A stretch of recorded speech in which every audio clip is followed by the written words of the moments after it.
step into the darkness. Here for all to witness, a rare summer spectacle, the unmistakable rhythm of steel, fire, and fury. Like a tolling bell beckoning drivers to greatness, you can't mistake this. Tonight at Bristol's 100th race, man's hardcore nocturnal instincts kick in. Hardened to the core, sparked with a desperate fire, drivers must leave fear behind as they pound through a race tempered for the night. Hammered and honed, perfected and precise. When the sparks fly, you can't hide in the shadows. Twisted steel, broken men, and only fire to lick your wounds.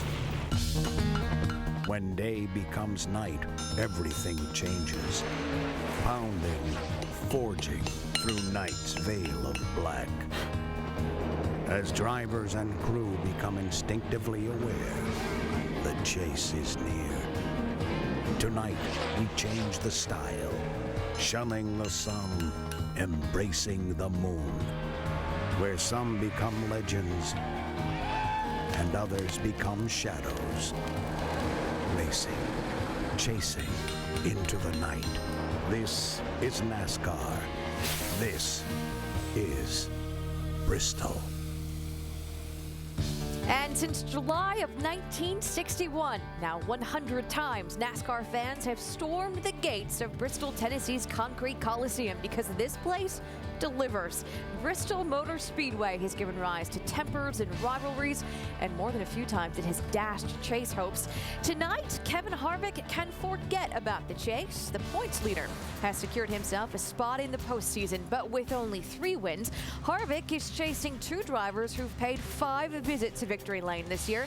Denny Hamlin has a few short track wins to his name, but he has never won at this track. And then there is the 4-time and defending series champion, Jimmie Johnson. But for those 3, it's all about leading the way when the points reset. For Clint Bowyer and Mark Martin, it's about being there when the points reset.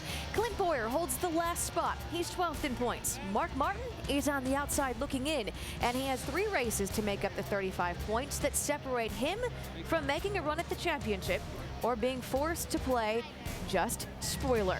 And the story tonight, Brad Keselowski, the young gun who's angered more than a few veterans, and Kyle Busch, who is the latest driver, unhappy with Keselowski. It is boys have at it. We got a preview in last night's Nationwide Series race because what went down between Busch and Keselowski was like good hard racing without a filter. That's Bristol racing. I think he might get him right here. He's got it. Oh, the contact. Unbelievable. Kyle, will he retaliate? Yes, he turns him. That right there is a payback, folks. That's all that is. Nice work, guys. Way to bring it home. There you go. It is what it is. I'm going to go to work and work on beating his ass. He put me in a fence. I went down into turn 3 and said, it's Brad Keselowski. He does it to everybody else. Why can't I do it to him? He did a good job. Almost cleared me and kind of took it for granted that I would lift to let him in line, and I didn't. So, you know, that's his right. I'm going to sit here and complain about it. I think Brad Keselowski should look himself in the mirror and say, I've brought this on myself.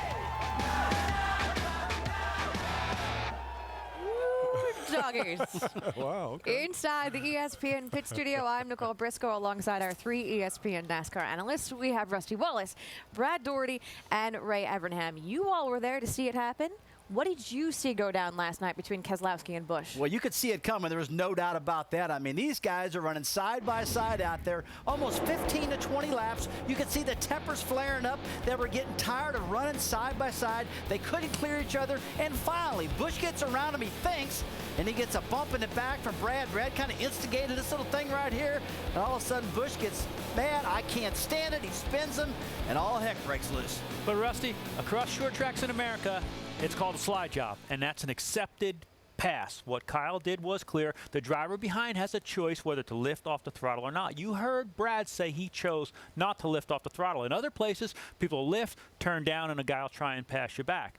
That infuriated Kyle. Kyle went down there and spun him out. We saw two really good, talented drivers be inflexible. See, I don't think that it was a situation of Brad overdriving, though, Ray. I think that Brad. I didn't say overdriving. I said inflexible. I don't think he was inflexible. It looked to me like when Kyle Busch went to make the slide job and slide up in front of Brad, that his car bobbled just a little bit. I think because of his right rear not quite clearing Brad. Brad kept his foot in it, and I think that if Kyle had made the slide perfectly, Brad would have hit him in the rear end. That would have happened, but because of the angle, he ended up turning him just a little bit.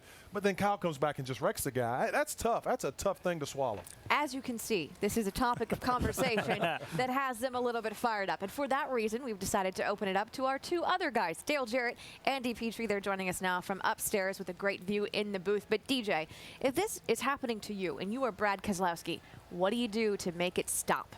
Well, we're all going to have different opinions about this, and obviously up to the two guys that were involved in it last night. But if I'm in the 22 car and I saw what happened with Kyle Busch, he made a great move to get by. He just got a little bit loose right there. That broke his momentum, got into the back. Now, I agree, that happened. I don't think that that was deserving of getting spun out, leading the race, and then the guy gets out and brags about doing it, telling everybody what he did, and he did it intentionally.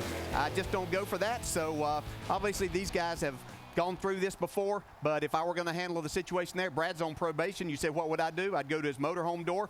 When he opens it up, I'd punch him in the nose and say, we're even.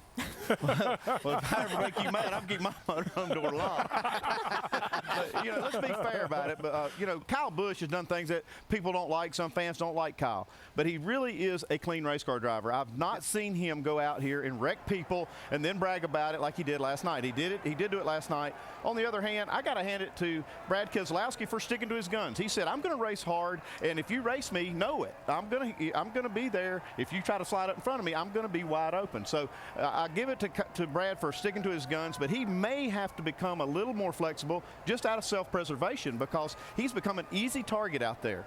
Gentlemen, thank you, but don't think that this is a topic of conversation we are going to move away from because, after all, this is Bristol Motor Speedway. And in the first 99 races at this track, 22 times the driver who has led the field to green has gone on to win the race. And this year, the driver leading the field to green is a guy who is going after the 2010 Bristol sweep. That would be Jimmie Johnson. He's on the Coors Light pole for the first time in 2010. And Johnson is standing by with our Dave Burns. Yeah, the pole is a great run, but the last 6 races haven't been that great for you guys, and one top 10 in there, dropping 3rd to 5th. Jimmy, what has to happen tonight for you to be chase confident leaving Bristol? Well, I mean, it's tough because some tracks we had some bad luck. Other tracks we faded during the race, and we recognize the 1.5 mile, 2 mile tracks. We need to do a little bit of work to have our cars fast over the long haul. So we've got some work. Atlanta's going to be an important race for us, and then luckily we have some time until we get to the first 1.5 mile race in the chase, and we're going to use that time to find some new stuff and maybe even go back a step or two. Sometimes you get ahead of yourself and ahead of the performance of the car and create some problems. So we have some good ideas. Very excited about tonight's starting position on the pole with the Los Impala. Looking forward to a good night, and hopefully I can win the night and dedicate it to Howie Leto, a great friend of ours that passed away, and those in short track racing in the Midwest miss him, know him well, and unfortunately cancer took him in a big hurry and way before his time, but I can't thank him enough for everything he did for me in my career, and hopefully we can win that for him tonight. All right, our condolences as well to the Leto family. Good luck, Jimmy, tonight. And don't forget, that lull started with 2 wins in a row just before that, Nicole, so they're looking for that to come back to him. Thank you, Dave. And keep in mind, Jimmie Johnson, this is one of the tracks that had eluded him until that March win here. Coming up next on NASCAR Countdown, the idea of Have At It Boys is nothing new. It is a long cultivated idea put into place by the drivers who put this sport on the map. More on that in a little bit. But first, who's hungry? Bristol chicken is good chicken, baby! And you know what? That was not scripted. Can you believe that? Not scripted. NASCAR Countdown returns in 2 minutes. Don't go anywhere. Welcome back to NASCAR Countdown. The sun is out. It has turned into a beautiful evening in Bristol, Tennessee. The countdown to the 100th green flag at Bristol Motor Speedway is just some 33 minutes away. And you know, this place has been known to fire up a driver or two or many more. Dale Earnhardt did it with his front bumper. Jimmy Spencer, Cale Yarborough, Donnie Adelson. They sometimes did it with their fists. NASCAR's popularity has been enhanced by the on-track battles that have led to off-track scuffles. Have at it, boys, isn't something that's new. It's just back. As it relates to the Sprint Cup Series, there's been a lot of debate and talk over the wintertime, as everybody knows. We're going to put it back in the hands of the drivers and boys have at it and have a good time. That's all I can say. Oh, now Logano goes around. Harvey gets into him. Logano trying to save it. Punch that motherfucker right in the nose. 48 is testing my patience, I can tell you that. It takes a lot to make me mad, and I'm pissed. What comes around goes around. These guys don't want to have any respect for me. I ain't going to have none for them. Wide touch. He spun out. Carl gets into Keselowski. I just couldn't let him take the win from me. I had to do what I had to do.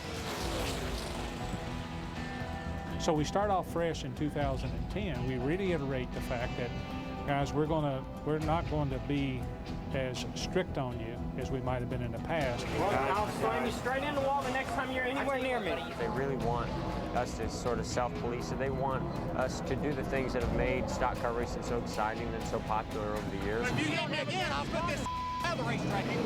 We give you the car, the racing surface, and you know, first one to the line wins.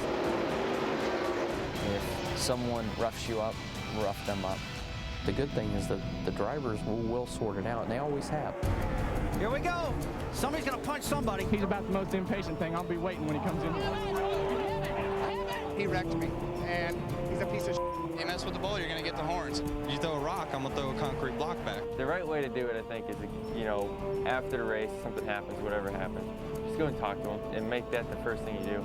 It's probably not his fault, you know, his wife wears a fire suit in the family. The words don't equal things out, then the fists equal things out. If that's the case, I gotta start lifting some more weight and pumping up, I guess, if that's what it is.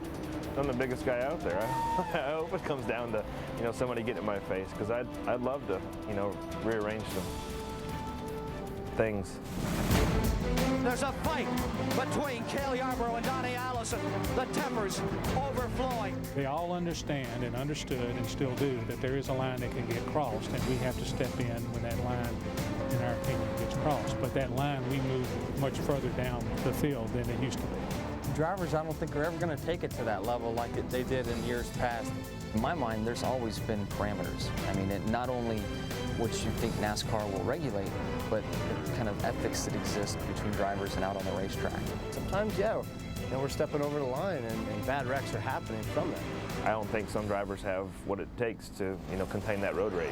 This is going to be down to the wire. Wide touch. He spun out. Carl gets into Keselowski. Carl Edwards will win. That was ugly. I'm sick and tired of this. I'll get my own damn uniform back out and take care of this. He ain't going to kill my boy. When people come to a NASCAR race, they don't want to see a bunch of friends, you know, waving each other by out there. I mean, they want to see some racing. Trouble on the front stretch. A car has slammed the wall. You know, I think there's certainly an art to it, but then there's times where it's just flat out intentional. I don't like the looks of that. You know what? I think this was Carl Edwards' payback for what happened earlier in this race. There was a point when I wanted to flat out punch Brad Keselowski, and I asked NASCAR, what can I do? Oh, he turns Hamlin. Gets into Hamlin. Can I just clock him? You know, what can I do? There he goes. Keselowski's around. Whoa. That boy will never learn. He didn't do it good enough. That was fun. The drivers are the ones that need to have any input on what's right and what's wrong on it, because they're the ones that have to race with each other out there. And what anybody else outside of being a driver says doesn't mean squat. Well, Brad Keselowski and his father, Bob, have both played prominent roles in this whole Have At It Boys discussion this season. And Rusty, when we talk about drivers policing themselves in 2010, how do you think it's gone? I personally think this whole thing's been a big-time game changer in my mind. I mean, we see guys beat each other around, bump a little bit and stuff like that, but now they're getting more aggressive than I've ever seen them get in my entire life. And you know what? NASCAR's just really not doing much about it. They're kind of just letting the boys be boys, and it's turn a lot of these guys into men, no doubt about that. Well, you know, Rusty, I like it. I like what we're seeing. It's putting aggression back in the sport, and it is stock car racing. But I do kind of disagree that NASCAR is walking a fine line here. They are trying to let the guys race without making the sport be too sterile, because it is a fine line between having an all-out demo derby and really too sterile racing. Either one of those things, if you get too much, will lose fans. And I think NASCAR is listening to people and giving them back what they want. See, I think it's great. I think it's absolutely great, because you want to see guys racing as hard as they possibly can. And I think what we're seeing a lot of at the end of these races, in particular when guys getting close, you see the personalities start to come out. Who this guy really is, what type of racer he really is deep down. I think that is great. As it gets heated, the personalities get heated up, the action gets heated up. I think it's great for the sport, as long as guys, and these guys are professionals. Every one of them know that there is a line they can't cross. They don't want to hurt anyone, but they darn sure want to race them as hard as they possibly can. So let's set the scene tonight. Let's see, it's a bit warm outside. Bristol is on the line, and the chase is looming. What do you see happening tonight? Oh, it's going to get heated, simply because you race around each other all night long at this racetrack for 500 miles. You can't get away from people. You're going to be stuck on the bottom, racing that same guy lap after lap, and at the end of the day, your temper gets the best of you. You'll see some beating and banging without question. Oh, you know it. There's way too much unfinished business here. Yeah. Joey Logano, Kevin Harvick, Ryan Newman, Jeff Gordon, and Martin Truex, Brad Keselowski, and a lot of guys. Yeah. Right? Well, at the action track tonight, you don't think the bumper's going to get used? I beg to differ. Let me tell you, I'm going to tell you guys exactly what's going to happen tonight. And here's what's going to happen. They're running side by side. Nobody can pass each other really clean because of the design of this track. It's a cool design. It starts out at 26 degrees, goes up to 30, and because of that, they're stuck side by side. Tempers start flaring. They're starting to get mad at each other because they can't clear each other. And when that happens, you start putting the bumper to the guy. And when you put a bumper to the guy, you spin him out, you wreck, and you know what? That's going to happen more and more tonight, and I do think somebody's going to get punched tonight. That's a little bold. Well, for that reason alone, Punch it's him in the another head. one of those reasons that this track has been a chase hope killer in the past. Two drivers trying to avoid the drama tonight, the bubble drivers, Clint Boyer and Mark Martin, and both of them are next on NASCAR Between Countdown. all of us, you know, we got 13 wins sitting here. 13? 13 wins, Nicole. Me and you, the big goose egg.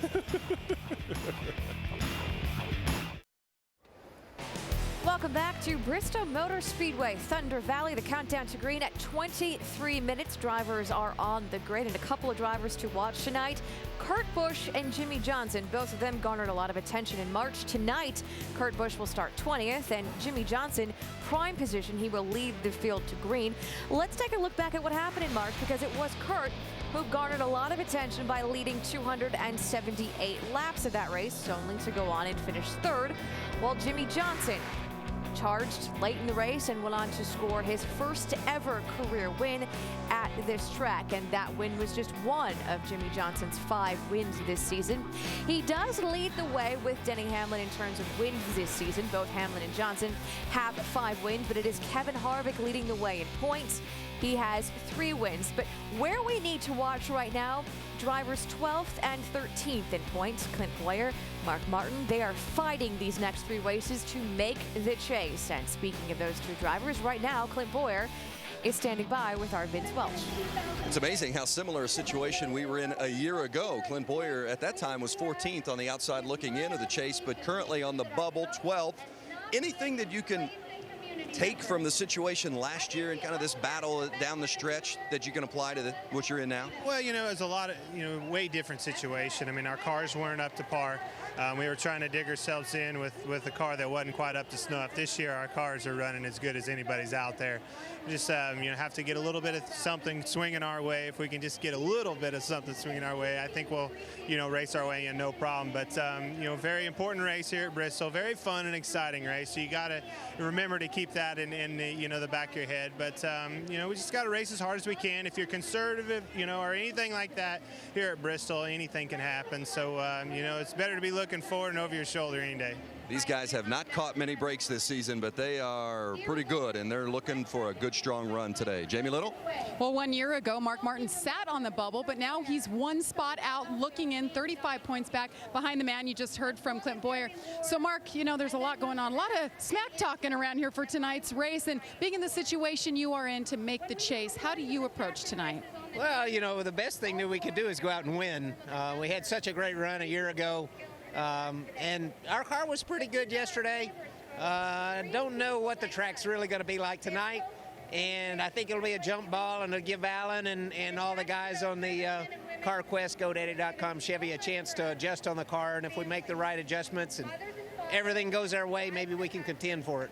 All right, Mark Martin making his 44th start here in the Cup Series at Bristol. Nicole? Well, 3 races to go into the chase. You've got those two drives very close to each other. Who has the edge in this? Well, I see it as a dead even heat going into these last couple of races. Both of these guys have not been able to take advantage of the scenarios and situations. Clint Bowyer, great equipment all year long, has had a lot of trouble in different areas, some bad races, some missed opportunities, just hasn't been able to take advantage of the opportunity. Mark Martin, he's got the Casey Kane thing off of his back with him going to Red Bull. I thought he would take advantage last week and charge to the front. It just hasn't happened, so I call it a dead even heat. Well, for the first time tonight's show, I'm going to agree with you. But, you know, with that said, I think that Clint Bowyer can really use this as a stepping stone. If he can hang on to this spot and not let Mark Martin get it, it's a good stepping stone for his career because Mark's got so much experience battling for championships. That's a good point. Guys, I got to say Clint Bowyer also, the 33 car. I mean, but I'm looking at the organizations right now. Richard Childress Racing has been red hot. Kevin Harvick's leading the points and things like that. And look, let's face it, the Hendrick guys have struggled just a little bit. And because of that, I got to pick Bowyer in this one. You can't just keep the peace. You can't just agree with everyone else. I'm Most sorry. of the time, you also can't back into a win here at Bristol. And because of that, you need a few key ingredients to success. And tonight's Busch Beans recipe for success. Brad, you say tires? I say tires tonight. Last night we saw in the nationwide race, Elliott Sadler ran 164 laps on a set of tires. I think that'll be key tonight, Ray, as far as pit strategy is concerned with those tires. Without pit strategy is really important, and I think, Brad, you're going to see people 4 tires, 2 tires, or as our car owners like, no tires. Wow, that'd be incredible. But guys, if you're going to win this race, you got to control your temper. 500 laps like around you here used to do, right? Well, you got to control your temper. Don't keep the fenders on the cars. Don't tear nothing up. Stay calm. Tempers. I think we've seen a little bit of that tonight. You heard Jamie Little talk about smack talking. Well, the crowd is loving it already because as they saw last night, things got a bit colorful between Brad Keselowski and Kyle Busch. Well, during the very special driver intros here at Bristol, it continued. Take a listen to what was said between the players in last night and those who are watching. What's up, Bristol? Oh, y'all are so loving. Thank you. Kyle Busch, driver of the number 18 Double Mint Camry, ready to win it again. Brad Keselowski, driver of the Penske Racing Dodge. Kyle Busch is... What's up, Bristol? I'm driver Ed Allmendinger, number 43 Valvoline Ford. I'm just hoping I head to Brad and Kyle when this all goes down tonight.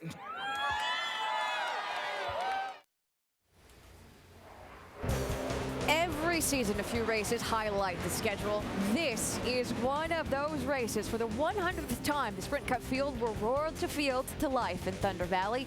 Tonight is an opportunity for teams to clinch a spot in the chase and for others to prove they belong. It's also a chance for payback. After all, this is the season of Have At It, boys. And we are in Bristol, where fiery tempers can get the best of a driver or two. But before we get to all that, let's go trackside. Who gave that right to me, and I gladly stand up next to you and defend her still today. 'Cause there ain't no doubt I love this land.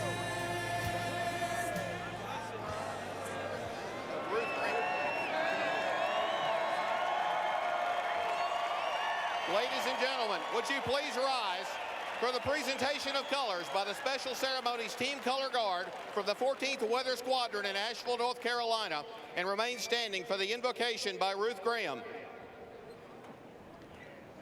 Let us all pray. Father, we thank you for this night. We thank you that the rain has held off. We thank you for your goodness to us, and we thank you for the freedom that we enjoy and the men who have provided it for us, the men and women. And tonight, Lord, we ask that you would bless this evening. We ask for safety for the men, the pit crews, all that are involved. And Lord, we know that you enjoy a good race, and we're here to see one tonight. So we ask that you would bless us in Jesus' name. Amen. Ladies and and gentlemen, please remain standing and join with Sean and Leanne Toohey as they recite the Pledge of Allegiance. I pledge allegiance to the flag of the United States of America and to the republic for which it stands, one nation, under God, indivisible, with liberty and justice for all.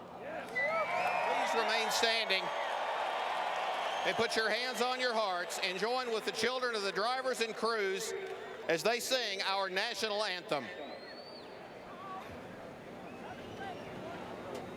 Oh, say, can you see by the dawn's early light what so proudly we hailed at the twilight's last gleaming, whose broad stripes and bright stars through the perilous fight for the ramrods we watched were so gallantly streaming, and the rocket's red flare, the ones bursting in, gave proof through the night that our flag was still there. Oh, say does that star-spangled banner yet wave o'er the land of the free and the home of the brave?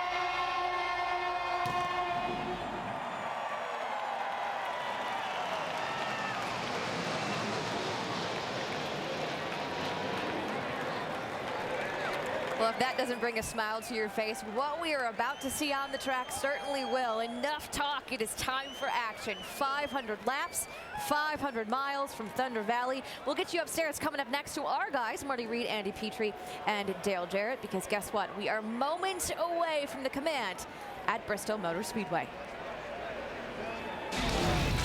ESPN's coverage of the NASCAR Sprint Cup Series on ABC. Brought to you by Nationwide Insurance. Call or visit us online for a quote today at Chevrolet.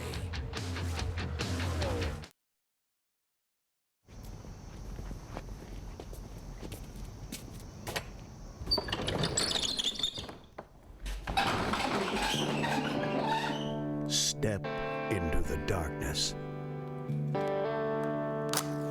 Here for all to witness. A rare summer spectacle. The unmistakable rhythm of steel, fire, and fury. Like a tolling bell beckoning drivers to greatness, you can't mistake this. Tonight at Bristol's 100th race, man's hardcore nocturnal instincts kick in. Hardened to the core, sparked with a desperate fire, drivers must leave fear behind as they pound through a race tempered for the night.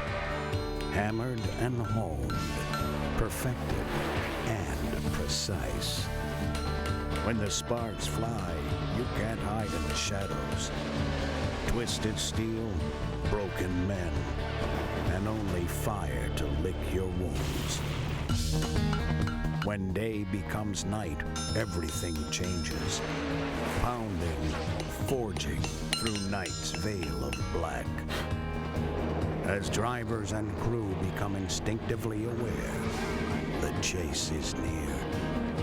Tonight, we change the style, shunning the sun, embracing the moon. Where some become legends, and others become shadows. Racing, chasing into the night. This is NASCAR. This is Bristol. And it is still one of the toughest tickets in all of sport. Welcome to Bristol Motor Speedway. Just under 7 minutes until we go green, and if you missed last night, you missed fireworks. We'll talk more about that in a second, but I have to apologize. Whoever is doing the closed captioning tonight, we're going to wear your fingers out because things are going to happen fast. Marty Reed, Dale Jarrett, Andy Petrie, glad that you're with us. Let's start off by talking all the fireworks about Kyle and Brad from last night. We're missing one fact. Kyle Busch has his 5th chance at getting the trifecta. Yeah, and he's just a man to try to do it at a racetrack that he loves to race at, where he is exceptionally good. He's got his work cut out from him, starting from that 19th spot, but he's just the guy to get it up to the front. Well, don't forget now, he won both races last year and the first race with this new car here at Bristol. So he's got a good shot at it, and he really is motivated.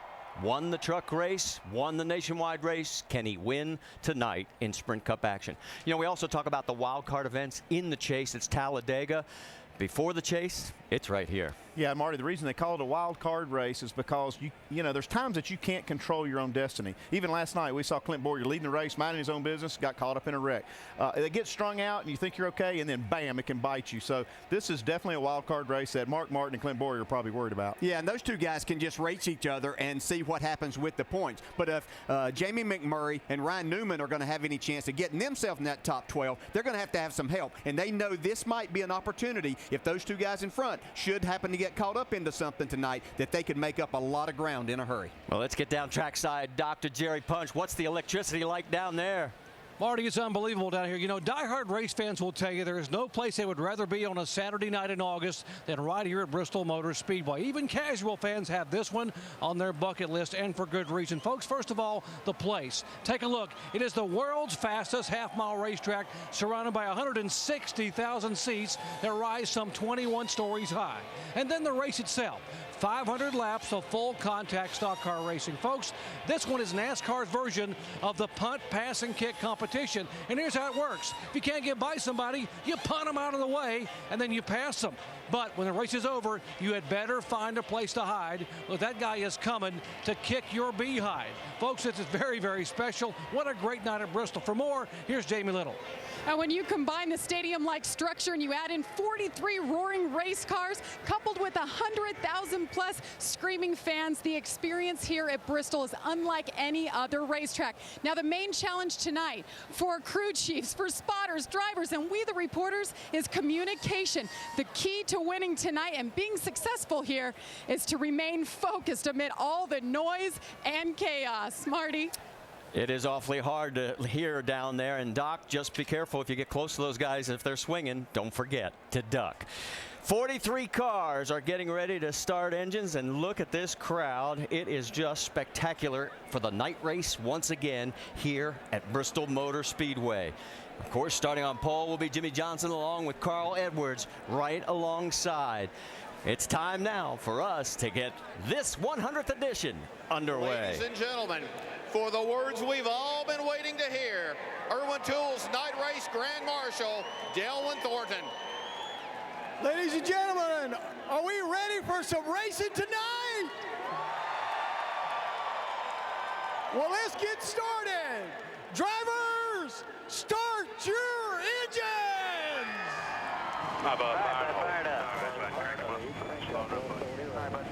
Get a plan together because we don't have much time once they open pit road.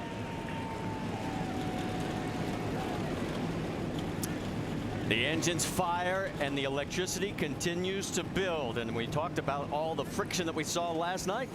Well, we're going to see some more tonight, and our up-close in-race reporter is going to be Greg Biffle. He's got top 5 finishes in 3 of the last 4 races. He's on a hot streak. He won at Pocono. Let's talk to him, DJ. Hey, Greg, Dale Jarrett, you have a copy? Hey, DJ. Hey, Greg, our first question comes from our ESPN mailbag, and Terry in Harpers Ferry, West Virginia asks, what factors do you attribute to your turnaround and the Roush team as a whole over the last 4 weeks? Well, it's everybody working hard, and, the association with RPM and Roush Fenway. And, we got different configurations, suspension-wise, and all that on our race cars. And, of course, we got the new FR9 engine for a lot of those racetracks. Here we have the old engine tonight, but still running good, and that's really what it is. Just everybody's hard work and a little bit different package. We hit on something that's really working for our cars. Hey, Greg, I know you were watching the nationwide race last night.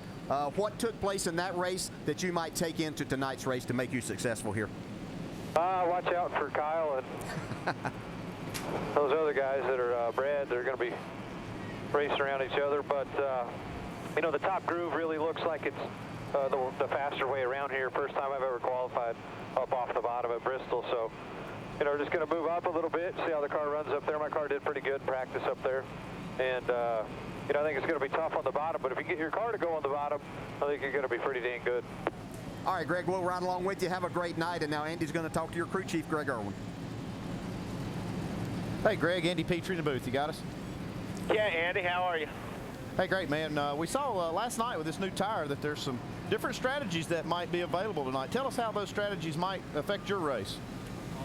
You know, really starting where we're starting in the field here, the first half of the race is just all about kind of getting yourself towards the front of it. You know, what we saw in practice there's, you know, a little bit of fall off, kind of like we expected before, and we're just going to have to kind of play it by ear. The green track here, about 50 laps or so, probably throws a little bit of a curveball, and then obviously it's a lot cooler tonight than it was when we practiced yesterday, so we'll be adjusting on it all night.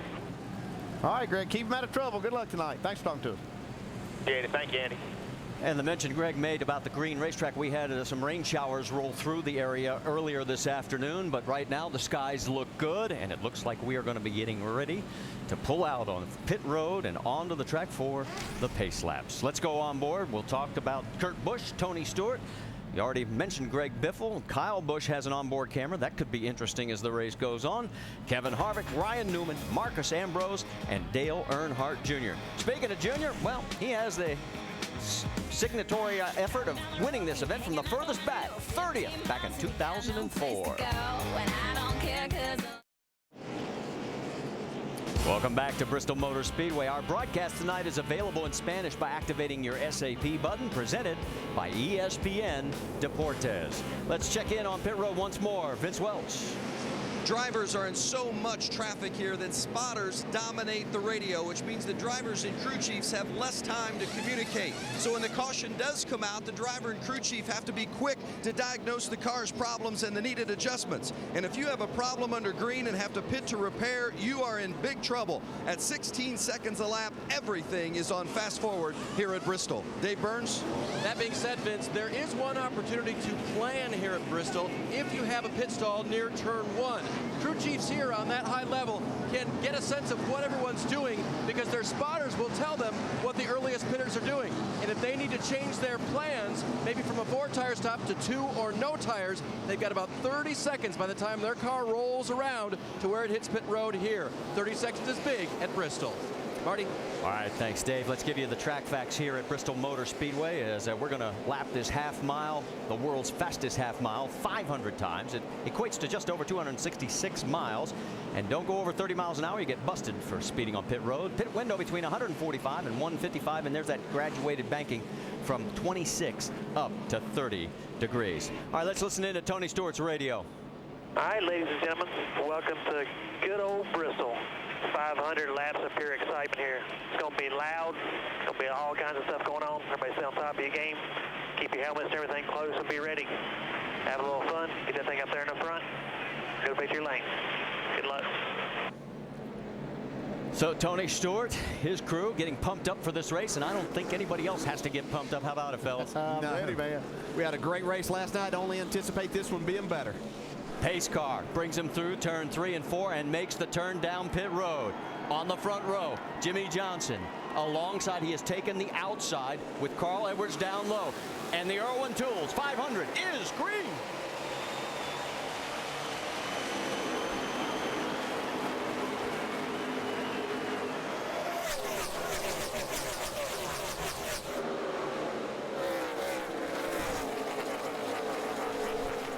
Saw Montoya get 3 wide. He had to back out of it. He falls back behind Joey Logano. And race leader after 1 lap is Jimmie Johnson. Yeah, Tony Stewart's able to slip into second. You see Rudem and Logano, a little bit of contact coming out of 2. That won't be the last time. Jimmy McMurray trying to get into that mix as well. His teammate Montoya right behind him. Martin Truex behind Montoya. Those two going side by side. You can already see just how this double foul thing gets them frustrated. You see the 0-0 of Rudeman and Logano. running side by side. Nobody can get a clear-cut advantage. That banking really helps that upper car. Let's go back a little bit further because Mark Martin was in that mix for a bit, and there he is. He's got his hands full. There's Kurt Busch. He's coming off a disaster last time out.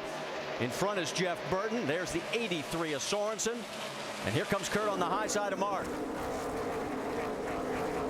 You know, Mark's trying to make that bottom side work, and he's able to get by Kurt Busch there. See if he's able to move on a little bit further. You see Mark get back to the gas a little bit quicker, but he can't hold that. The outside car has a little more momentum. He's picked up 5 spots from his 20th starting position, but as we pointed out, he's got his hands full right now with Kurt Busch. There's Brad Keselowski, and look who's right behind him. The 18 of Kyle Busch. Like magnets. Denny Hamlin's there, and he's probably saying, oh, I'm not in a good spot. Leave me out of this, boys. You can see just how close they get as they make that exit. It's a great shot. Might even get a little bit of contact as you exit here. That inside car just has such a responsibility. There's only so much room the guy on the outside can give you. Jimmie Johnson still leading. He's not under any pressure right now. This is a very good battle going on the racetrack. And there is Greg Biffle, our in-race reporter, right behind this group with the 33 of Clint Boyer. Yeah, Greg looks like he's gotten trapped down there and hasn't been able to get himself up to the outside if his car is good enough to do that right now. Okay, now the 12 of Brad Keselowski can look over and say, hello, Kyle. Kyle's saying bye-bye, at least for now. Yeah, Kyle giving him plenty of room there on that pass. So at least for the first go-around, no contact, no harm, no foul. The two Joe Gibbs teammates side by side. Let's go back up front, check the race lead. Jimmie Johnson leads by just 0.3 of a second over Tony Stewart.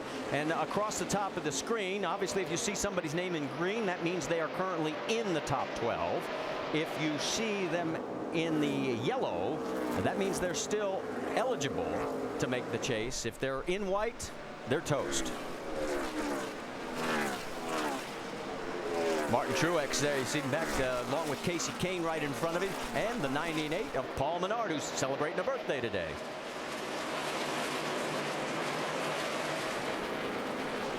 Already got lap traffic as the 7 is going a lap down. That's Kevin Conway. He took over the ride this week. Well, that happened quick. 12 laps. Yep, 13 laps now. So Jimmie Johnson leads Tony Stewart. We've got a long way to go. Stay with us after this message and a word from our ABC stations.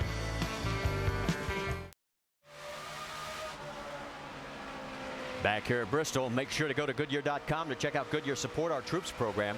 There you can send a thank you message from a NASCAR driver, enter for a chance to win a 2011 Ford Taurus and other great prizes. And you're riding on board with Dale Earnhardt Jr. right now, Junior 28th. But remember, last night in the nationwide race, he went a full lap down, came back to finish 4th. Yeah, he had a great run. He was excited about the way that his car was here for tonight, but trying to negotiate this traffic, it's been pretty difficult for him so far. Well, remember, too, the sun has not gone fully down yet. The track will continue to change just like it always does. So there is the view from high atop as he tries to get under the 77 of Sam Hornish Jr. Let's go back up front, check in on Jimmie Johnson because he stretched the lead a little bit courtesy of some lap traffic. There he is in the 48, and lap traffic between he and second place Tony Stewart in the 14. Then it's Edwards third, Ryan Newman fourth, and David Ruderman, who had a bout of food poisoning earlier this weekend, is in 5th. Let's get an update on the 48, Dave. Marty, you see him working the bottom of the racetrack there, and that was one of the things that Chad Knaus told me they worked on a lot with the 48 car. Yes, they can go to the high side, but in one of their longest runs, they held the bottom line, in practice that is, for more than half the run.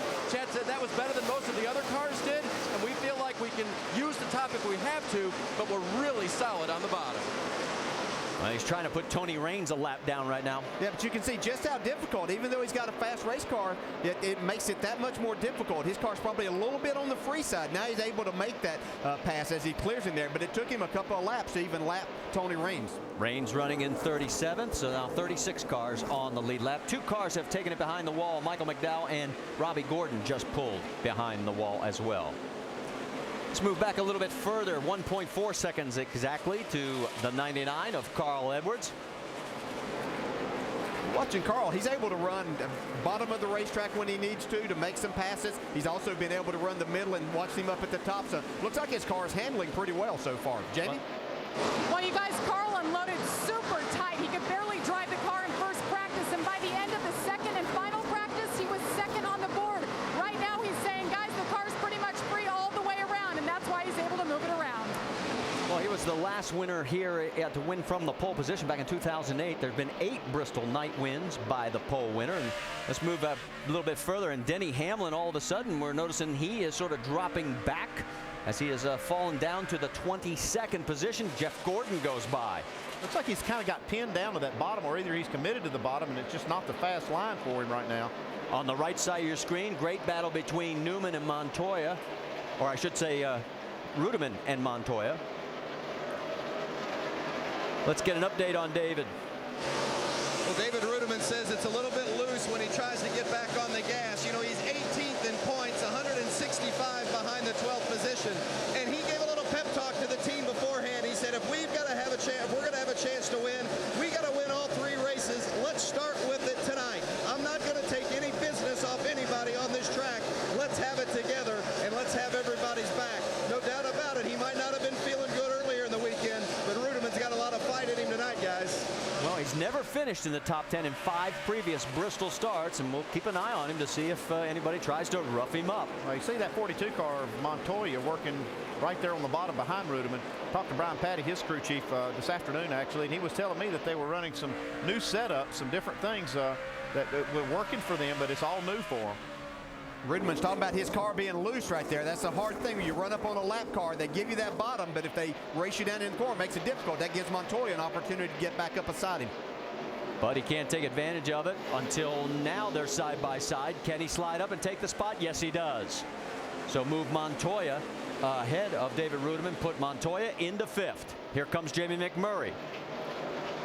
Yeah, this early in the race, you don't want somebody's that racing you that hard. You kind of want to just let them go and you move on and try to pass them back later. This battle has been going on for several laps. The battle for 21st between Greg Biffle and Jeff Gordon. Let's get more. Dr. Jerry Punch. Well, we all know Jeff Gordon had an issue with qualifying on Friday. He spun the car out, had to come in and put tires on, and thus started in the back of the pack. The mindset with this 24 team is this, guys, that we have nothing to lose.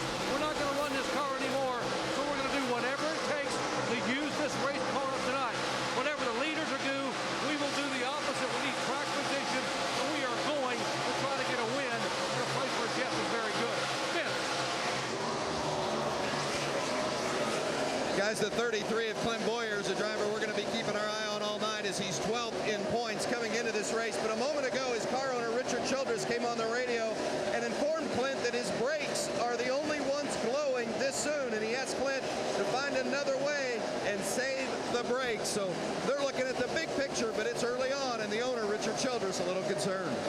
Well, Clint's running 22nd. Mark Martin's a few spots ahead of him in 19th. Yeah, and same Clint will try to run the bottom of the racetrack most time, and you'll have to slow the car down with the brakes to run that part of the track. So he may have to move up to try to save that a little bit. You'll also have to be careful with that brake heat not to melt the bead on that right front tire and blow it out. And this is one of those tracks, these short tracks, and I love it for this, that you can actually watch the car work, and you can see things like the brake heat. You can see how the car is working because you are so close to it. Marcus Ambrose, this is a battle for position. Ambrose trying to hold on to the spot.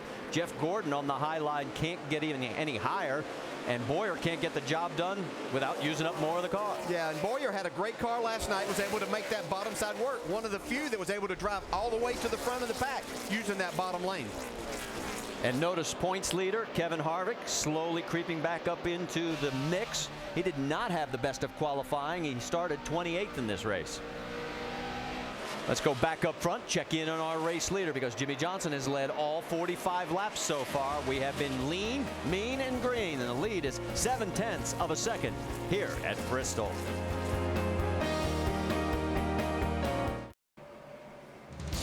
Back here at Bristol, pit crews are already getting ready. That's Jimmie Johnson's crew, because they know some pressure-packed moments are about to occur within the next 50 laps as we are working lap number 55. Last night's nationwide race went 56 green flag laps before our first caution, and our race leader is Jimmie Johnson. The points leader, of course, Kevin Harvick. He has moved up to 22nd from his 28th starting position.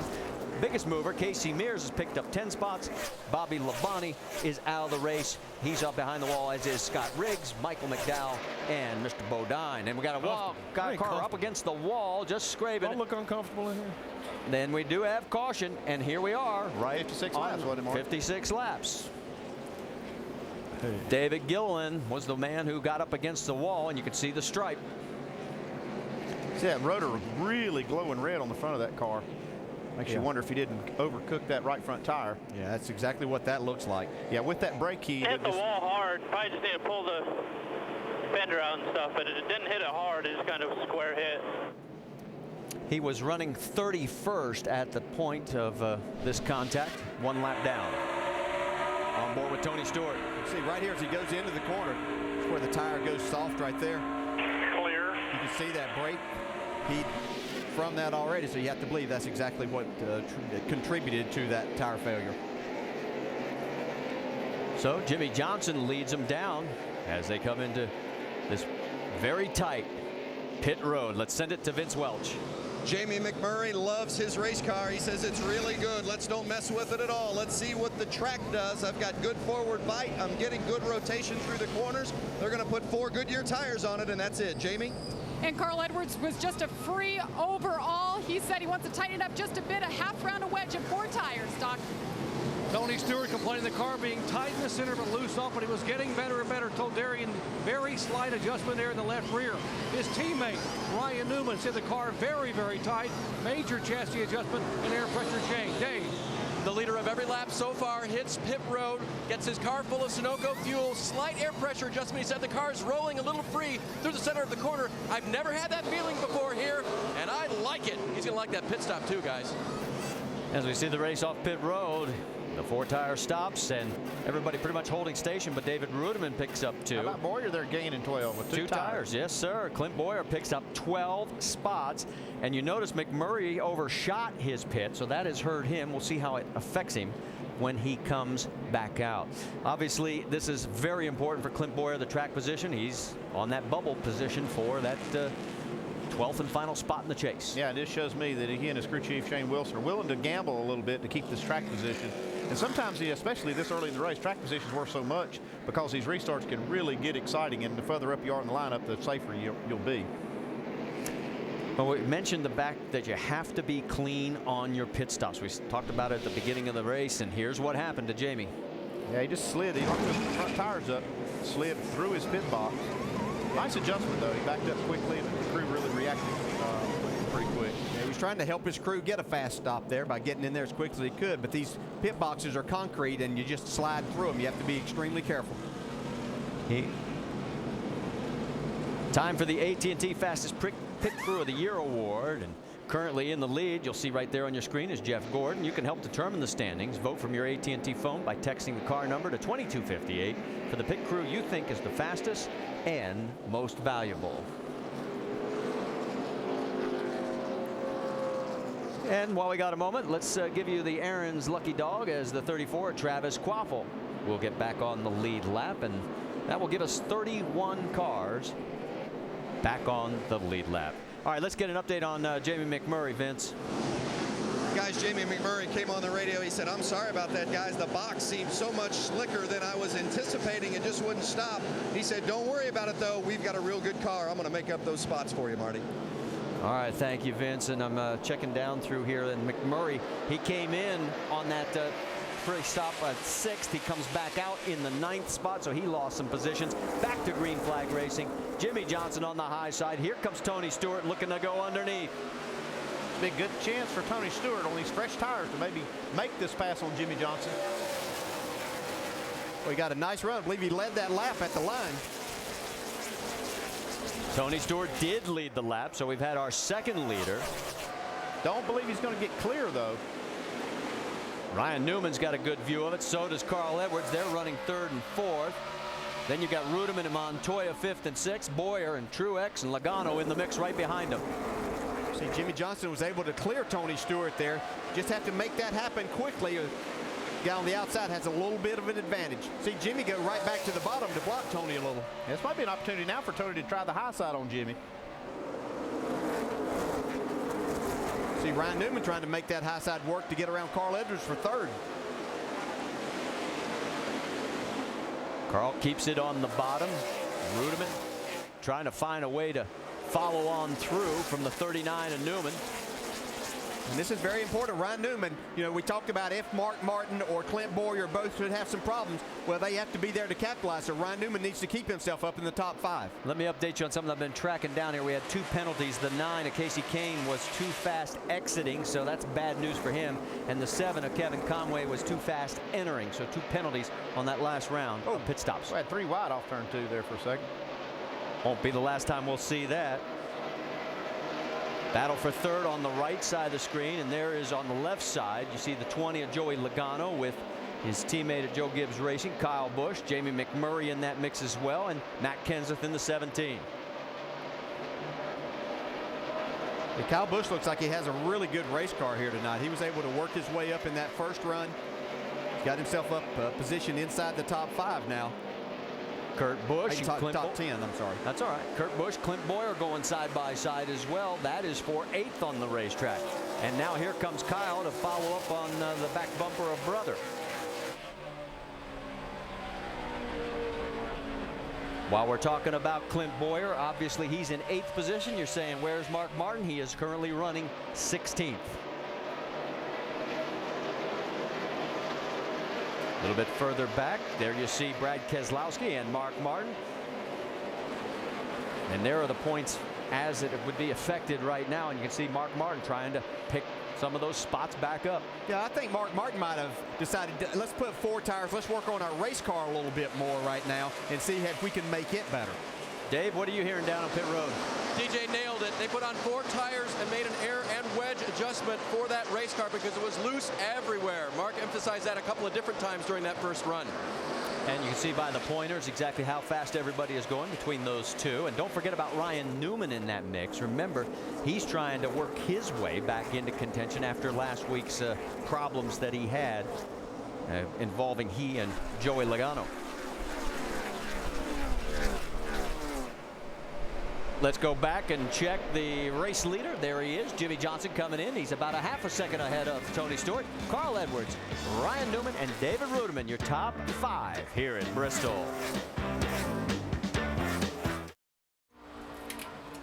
Coverage of Major League Baseball continues on ESPN Sunday and ESPN2 Monday night. First on ESPN Sunday Night Baseball at 8 Eastern, Torrey Hunter and the Los Angeles Angels take on Joe Mauer and the Minnesota Twins. Then 2 teams in the thick of the NL races meet ESPN2 Monday Night Baseball at 10 Eastern. It's the Reds and the Giants. Both games are also available on ESPN3.com. Back here at Bristol Motor Speedway, we've had 2 leaders, Tony Stewart and Jimmie Johnson, though Jimmie Johnson has clearly led the way for the most of this. You say, Rusty, calm before the storm. Yeah, I really believe that, Nicole. This is the calm before the storm in my mind right now. It's awful clean racing right now. Nobody's roughing each other up. Had a couple tire failures because of overheating, brakes, stuff like that. I did like what I saw with Clint Boyer. He advanced himself up to the 11th position by putting 2 tires on, getting some track position. I think that was really key. Yeah, I agree with you, and you're right about the calm before the storm.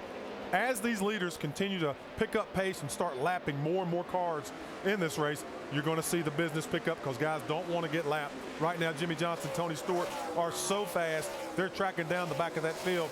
Already put Kevin Conway 4 laps down within 87 laps. Guys are going to start getting nervous. Yeah, they look like they're getting nervous. I don't know. It's a pretty good storm going on right there as we look back to find our leader. And there he is coming up into traffic, certainly coming up there behind Elliott Sadler to put him another lap down. And we might ask Andy, but as a crew chief, probably the crew chief and the driver right now, because it's still so early in this race, are just kind of feeling out what they have. You know the track is going to change at about 200 laps. This place starts to take more rubber, gets slick. It never stays the same. And that's going to create opportunities for people to make mistakes and create opportunities for other people. Yeah, I agree, Ray. This is that time of the race. You want to really be quizzing your driver when you get a chance. Although it is hard to talk to a driver under green here, you still want to kind of get in his head a little bit. What's your car doing now? And then you want to kind of track how it's changing. You know, which way is the car going? Is it going loose? Is it going tight? That way you can kind of make plans. But, you know, that calm before the storm, the calm is where Jimmie Johnson and Tony Stewart are. That storm's right ahead of them here. You can see these cars, they're going to race really hard to try to stay on the lead lap. Yeah, these guys that are getting ready to, that their spotters are telling them, okay, you might need to pick it up a little bit. The leaders are coming pretty fast. That's whenever business starts picking up, and these guys have to start really racing for these spots, knowing that each car that they can possibly pass there is going to put them in between the leader a little bit more. Battle for 25th on the left side of your screen. Casey Kane, remember he had that penalty. He's fighting back. Jimmie McMurray starting to pick up again. Remember, he also had that bad pit stop where he overshot the pit, and he is in that battle for 9th. If you're sitting and running around 10th to 12th, 15th, you can kind of really pedal pretty easy right now because the leader's not going to go anywhere. He can't make fast lap times while he's trying to get by this traffic. As a matter of fact, they're a half a second off of where they were, Jimmie Johnson is, of what he was running before they caught these lap cars. Remember Kyle Busch going for the trifecta after winning the truck race and last night's nationwide race. He is right now on the back bumper of Juan Pablo Montoya, and that is for 6th position. Here he goes. Yeah, he's gained more spots since the start of the race and since the restart. 12 spots or 13 spots overall, but he's gained 8 spots since the restart. Jamie? Well, Kyle Busch was saying the car just needed to turn better in the center. That's been the problem all weekend long. You know, he said the balance is getting better. The speed is just lacking. They made a wedge adjustment as well as an air pressure adjustment on the last stop, and of course his over-the-wall guys got him positions, and he's moving up. Dave? Jamie, Juan Pablo Montoya got passed by Kyle, and now he's getting pressure from Martin Truex Jr. That's because the changes they made for a loose race car on that first stop made it tight. Here comes Tony Stewart into the mix again as he is closing down on race leader Jimmie Johnson. They're the only two that have led. In fact, Jimmie's led 96 laps and 1 for Tony. Yeah, but Tony's been really committed to that really bottom side of the racetrack. He's even running lower than what we've seen Jimmie Johnson here. Tony, this is more like what we ran on the old racetrack before they redid the corners, but he's making that work pretty well. If they look in their mirror, Carl Edwards is coming pretty close to him. 2 Chevys up front. Carl Edwards with the Roush Fenway Ford in 3rd. Then another Chevy with Newman, and here we go a little bit further back, and you can see the 7 of Conway still in the middle of everybody's traffic. Trying to get around him is Elliott Sadler in the 19, going underneath the 56 of Truex, and here comes Jamie McMurray as well. Yeah, Jamie's making this bottom side work really well too. Been watching his car, watched him in the first run very, very fast. Was able to make his way up. That pit stop cost him, but he's working his way back towards that top 5 again. Should let you know Elliott Sadler 2 laps down right now in 36th position, not having the kind of run he had last night when he finished 3rd in the nationwide race. There goes Kurt Busch underneath him as well. While all that continues back up front, it is a half a second lead again. Jimmie Johnson over Tony Stewart, and now it's the last 4 Bristol races where Jimmie has led.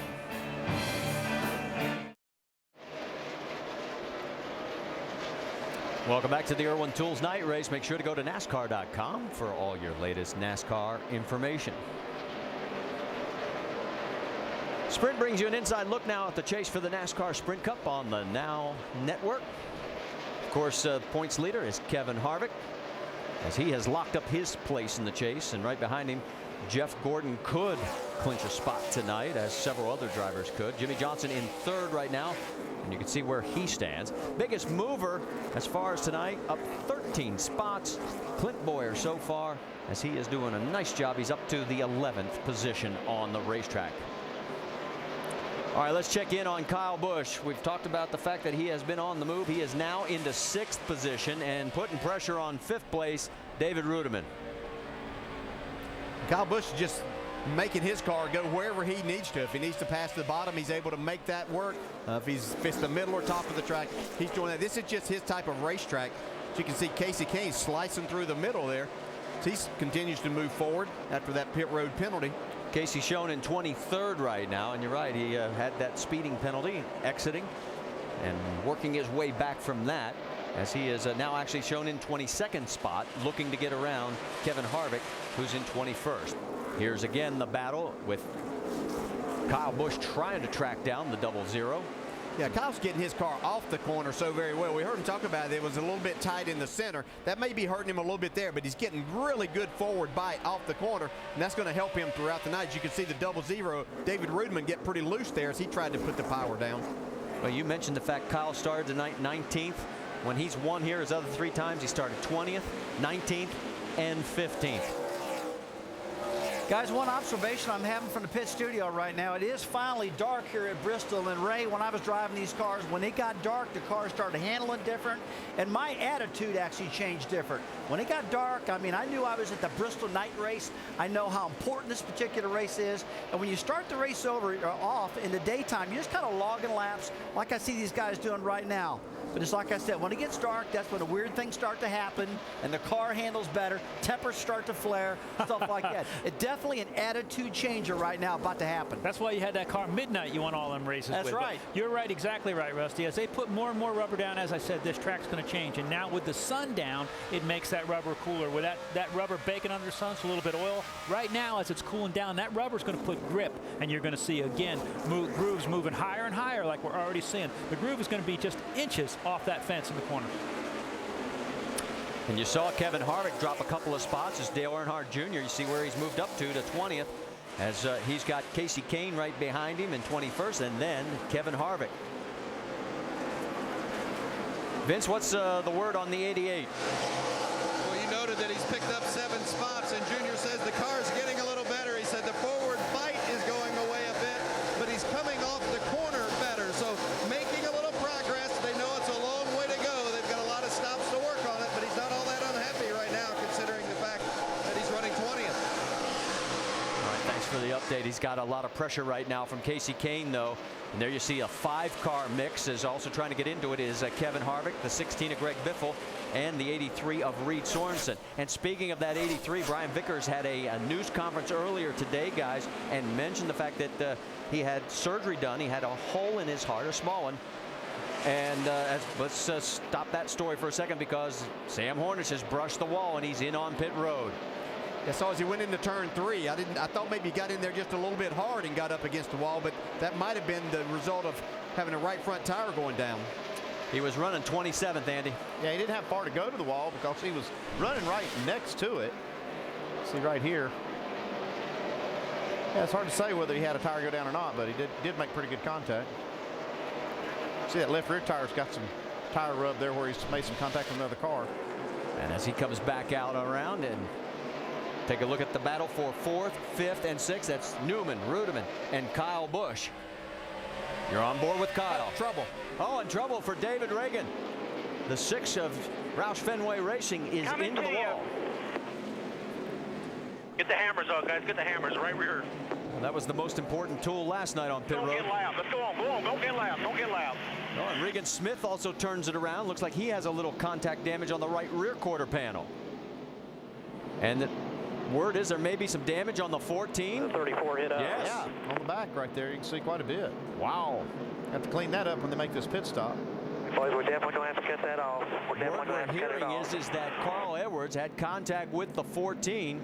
Don't know if it was a checkup situation. We saw that happen last night. Well, that happens all the time at this track. When somebody backs off in front of you, it's just everything's happening so quick you don't have time to react. You see damage on the 43 car here too on the right rear. A.J. Allmendinger. So we have our second caution now here on lap number 127 of 500. Well, like Rusty said, it started picking up when it got dark, didn't it?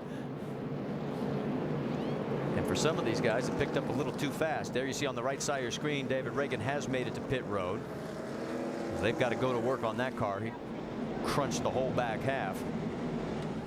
Yeah, big break for Greg Biffle. He's all the way back to 23rd toward the tail end of the lead lap car. So he gets to make a pit stop here and make an adjustment. Uh-oh.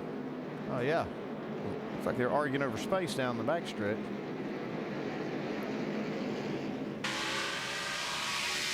Different view from on board. Watch these two in front of you. They're spinning. They're spinning. Stay down low. Stay down low. Caution down. And here comes everybody for pit stops. Let's go to Vince Welch. Well, in the first box, it's the 00 of David Rudeman. He said just kept getting looser and looser. No rear grip, no side grip, no side bite. So they're going to put a couple of rounds in the left rear and 4 tires. Jamie Little. And the last pit box on the backstretch here. Remember, there's 2 sides. Carl Edwards says he's still a bit free. Wants a half round of wedge in, air pressure adjustment in the right front to get some front grip, and 4 tires. Fill it up with Sunoco fuel. Doc. Tony Stewart, first pit box on a front straightaway. Still trouble getting in the corner. They're going to go up 1 round on the track bar, 4 tires, and fuel for Tony. Now, 39 car Ryan Newman in. Ryan says the car got very freaky into that run. They're going to go down on the track bar one round. Dave, Jimmie Johnson. Bottom of the screen is your leader. It'll be a wedge adjustment for Jimmie, plus the air back that they took out. He said, I'd like you to tighten the car up a different way. Just a little bit of a wedge adjustment. They put the air back in the right rear. Jimmie Johnson there finishing up on the left side and will again win the race off of pit road. And there you see Jimmie Johnson had plenty of you room boys to are go. on now. Nice job. Carl Edwards picks up 1, Ruderman 2, Busch 2, Newman loses 1, and Biffle picks up 13 by taking 2 tires. Now we mentioned that Tony had damage. We thought it might be the 99. It turns out it was another car. Watch right there as Tony checks up, and the 37 just could not slow down from Tony Raines. Down, coming back down the track. Got your outsider. Got your outsider. Yeah, you can only kind of watch what's happening in front of you. You can't control these guys that don't get slowed down behind you. That's unfortunate because it's going to cost Tony Stewart a lot of track position. So the lucky dog is going to be the 26 as he is on pit road. There you see Jeff Green as he gets back on the Aaron's free pass.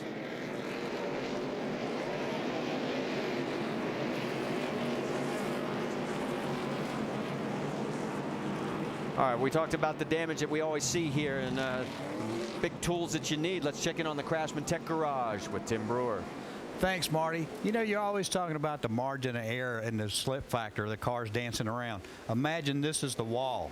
When the car touches the wall, damages the quarter panel, look how far you are away from the rear spoiler.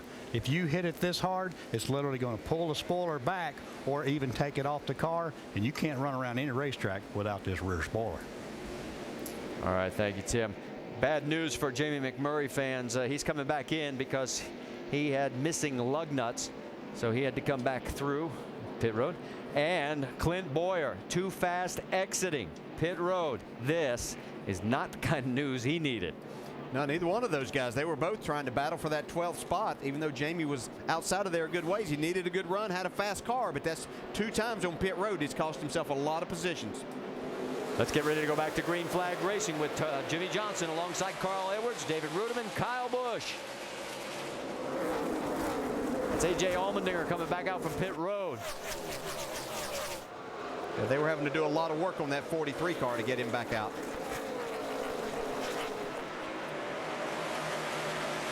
With that penalty to Clint Boyer, right now Boyer back in 26th position. Martin is in the 12th position.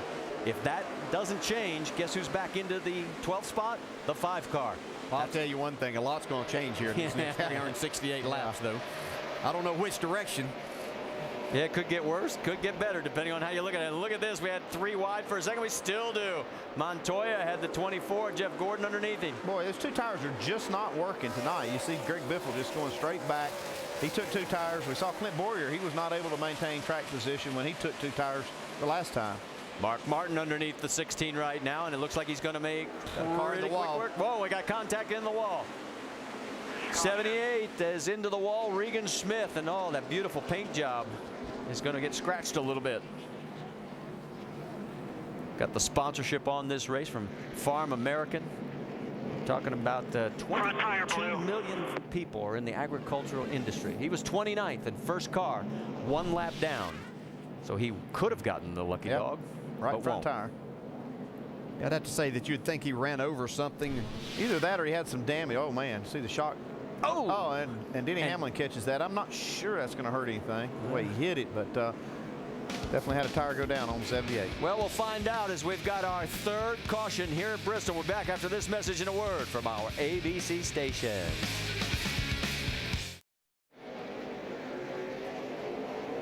It's your car and your drive and your chance to win. Enter for a chance to meet a Team Chevy driver and win your favorite Chevrolet at winyourchevy.com. And we're getting ready to go back to Green Flag Racing after our 3rd caution as we've completed 139 laps. Kyle Busch has moved his way from 19th up to 2nd place alongside of Jimmie Johnson. Of course, he's going for the trifecta. This is his 5th attempt at pulling this off, and he's had some success here. You can see the wins that he's had here at Bristol. Green flag in the air, and behind those 2, it's Edwards, Ruderman, Truex, and Newman. There wasn't any doubt in my mind that Kyle Busch would get himself up into the top 5. I didn't know he could get to 2nd in 140 laps, though. Pretty good race car and a really good race driver. He's right on the back bumper of Jimmie Johnson right now, side by side. You can see further back, several cars still trying to sort it out. You mentioned Greg Biffle. You saw him there. He restarted after the last caution when he took those 2 tires in 7th. He came out in this one 12th. And you're still not a big fan of the 2 tires, are you, Andy? Well, I haven't seen anything so far tonight that makes me want to do it. It's just seems like it just takes too long for him to get going. And as competitive as it is, I mean, all these cars on top of each other, it's just, if you're off a half a tenth, you're going to be going backwards. Andy, I was wondering on the 2-tire deal, is it the temperature cold versus hot with this new tire, or is it an air pressure thing? We know how sensitive this is to air pressure, so the right sides that are going have the air pressure down compared to where they start with 4. Maybe between you and DJ, do you think that's causing an imbalance that just won't let these cars get going? I think me and Dale were just talking about it, and Dale seems to think that it was this hard tire, and that's exactly the characteristic of a hard tire. It's the best when it's brand new, and has a lot of grip, and that's why these guys can take advantage of Greg on these restarts. Got some great action going on right there in that 5-6 car pack. You got Ryan Newman along with Matt Kenseth, and there is Martin Truex, and Jeff Gordon is now into this mix. He's up to the 8th spot. Kurt Busch is shown in 9th. And there's Juan Pablo Montoya going side by side with Busch, and he's going on the high side to get around him. Yeah, great run by Jeff Gordon here to get himself up into the top 10 this early in the race. Remember, Jeff started 26th in tonight's race. Well, there's not a lot of people that are better driving this racetrack than Jeff Gordon. He's proved that over the years. Yeah, but just remember what happened to him last week at Michigan. Got all the way up to 2nd, then had the problem. Ended up costing him a lot of spots. All right, Clint Bowyer's also got a lot of work to do. There you see Casey Kane, Kevin Harvick. And there he is, Clint sneaking up in there as he has worked his way already back up into position. Let me check the board here. Yeah, just about to 21st on the racetrack right now. Right, 12th in points now as he's gotten enough spots back up. He's in 21st, as you mentioned.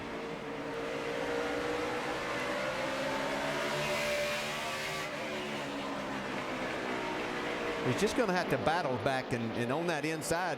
You know, the majority of the people are running middle to the top of the racetrack, and if you can make your car work down there and you have enough patience, it's a good place to be. Yeah, you see the log jam is right behind Greg Biffle. He's in that upper groove. That might play out pretty well for Clint Bowyer. Can make that bottom of the racetrack work. See now, Casey Kane was actually looking underneath Greg Biffle. Kevin Harvick also in this mix. There's the 12 of Brad Keselowski, and right in between Menard and Harvick. Harvick has not done what he's normally been doing the last few races, which has been steadily working his way forward. He's sort of been mired back here in the middle of the field. What's the story, Jamie? Well, he is one frustrated driver right now, Marty. He was loose, so on the first round of pit stops, he came in and they took some air out to help him out. Well, that was not the right call. This team is confused on what to do with these new tires, and before the last round of pit stops, he came on the radio and let him know his thoughts. I've got to figure out what we're doing with tire pressure. No way we're going to be able to win this championship if we don't know how to adjust the air pressure from loose to tight. We made loose looser. Going back on that air, going to drop the track bar right here. Just put the air back to original. We don't know what we're doing with the air. Just adjust the car and leave the air alone. So obviously their driver is not trusting the call on the air pressure, so they're trying to figure it out and going another way with the track bar and leaving the air pressure alone, guys. So it's not helping the 29 out right now as he's in a big gaggle of cars, Marty. Okay, Jamie, thanks for that update. DJ, what do you think? Well, just noticing some of these guys about what Rusty was talking about. There's Jeff Gordon. He's moved himself up to the 8th spot. Mark Martin, who's just behind him in 10th. Dale Jr.'s moved up to 12th. I think these guys started really running whenever it got dark here, so they were maybe adjusting their cars or had them adjusted to the nighttime racing. I think Rusty's exactly right. Things change a lot. Ray talked about how the track changed a lot. These guys are moving forward right now. Jeff Burton's a part of that group too. Well, if you look at even with Kevin Harvick and what they were talking about with air pressure, that track could have changed enough during that time that it gave them a bad read on that air pressure. So that's some of the things you could be fighting. Well, you talk about teams making an adjustment. How about all four Hendrick cars being in the top 12 right now? Remember last week their best finish was Jimmie Johnson, and that was 12th. And Jimmie Johnson has really been solid tonight, and that's something we haven't. Well, we've seen him run the first part of these races pretty well and kind of adjust themselves out or not adjust properly at the end of the race. So we'll see what happens the rest of this one tonight. There is the race leader, Jimmie Johnson, on top of your screen with Kyle Busch now in second. David Ruderman has moved up to third. Carl Edwards and Ryan Newman round out your top 5 after 159 laps here at Bristol.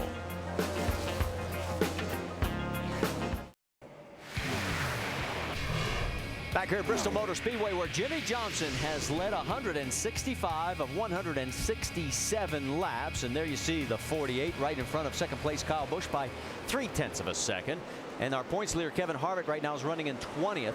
Jeff Gordon is the biggest man on the move right now. He has climbed 18 spots up to 8th. And the guy going in the wrong direction, A.J. Allmendinger, he has dropped 20 positions. Let's get you updated on Tony Stewart. Remember, he had that problem after having the contact, was all the way back to the last car on the lead lap. He's now 22nd. Keep your head up, guys. We're still good. I'm still good shape here. So we got plenty of time. We got a good race car. Now, Tony came in twice in that previous caution flag. They had to take a brace beneath the rear bumper and a brace with the right rear quarter panel. He came in the second time to fix the crush panel in the back of the car. And up front, challenge the 18 and the 48, Jimmie Johnson under attack, guys. He certainly is by Kyle Busch. They're side by side. Here we go. That was a really nice move Kyle Busch made on Jimmie Johnson. Well, that's just a perfect pass right there. He saw where Jimmie was going to get slowed down a little bit by the lap car.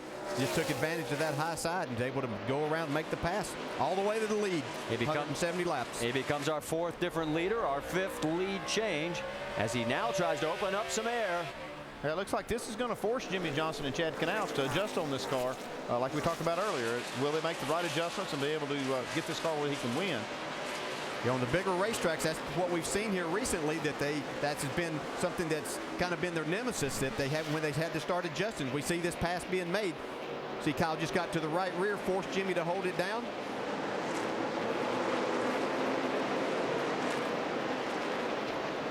Then the nice run off the corner gets him to the lead.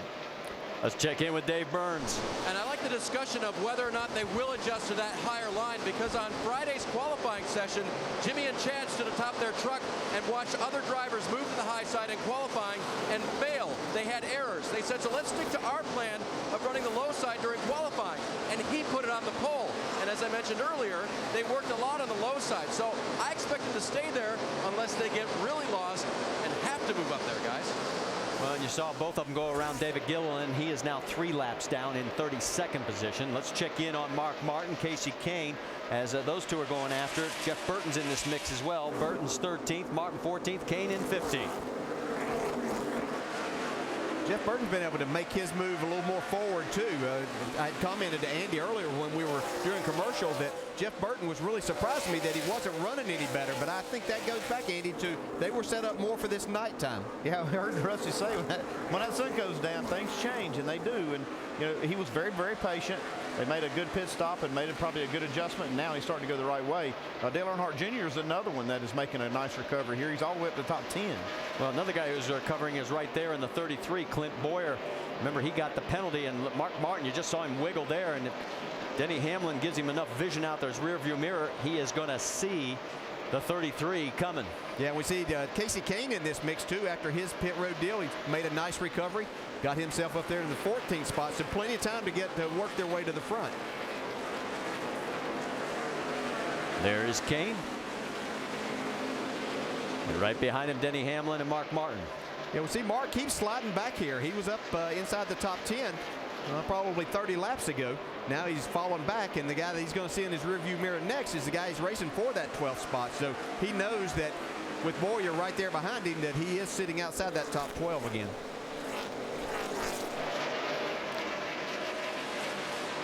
The action continues here at Bristol Motor Speedway as there you see A.J. Allmendinger as he's had his issues tonight. And he's got Mark Martin going around him. Allmendinger right now was 2 laps down in 30th position. Kyle Busch working traffic. That's Tony Raines in the 37. Here comes the 48 of Jimmie Johnson underneath as well. There's your top 5. We've clicked off 183 here at Bristol. Does Kyle get the trifecta? Stay with us to find out.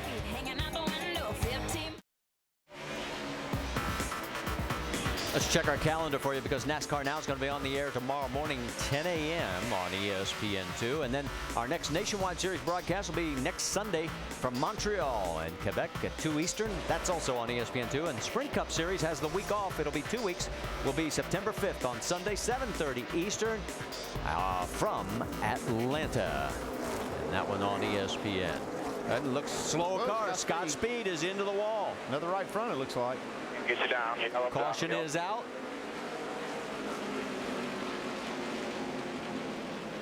Don't know. We got a tire go down, Scott. Yep. Yep, and there is the right front tire and the damage on the right side. He was 25th when this happened. Now, right as we went to break, thought we saw the 48 maybe have a little bit of contact. And yeah, he did make some contact with the lap car on that right front fender. It's Tony Raines. And then just before we had the caution, David Rudiman was able to get around him. It does take much. I was watching these lap times, and they're all within like 1/10 of a second. So you lose just a couple of hundredths, it can show up out there. This is the view from Kyle Busch's car. There's the 82. Slow top ahead, clear to the top.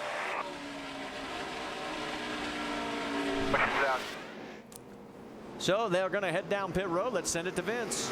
Well, David Rudiman's had a good night tonight. He's been running in the top 5 all evening long, but he's had a real loose race car. He reported just before this stop, it's the best it's been all night. They're still going to take a ½ pound out of the right rear, but otherwise it's been good.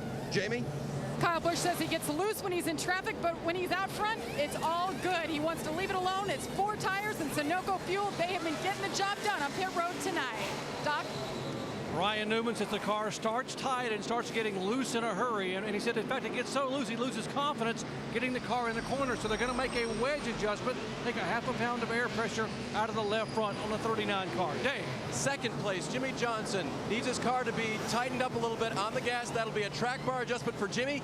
Can his crew beat one of the hottest crews on pit road, which has been Kyle Busch's, and get the lead back? Jimmie Johnson's team finishing up on the left-hand side. It'll be close. The race off pit road goes to Jimmie Johnson. Kyle Busch drops a spot, as does David Rudiman.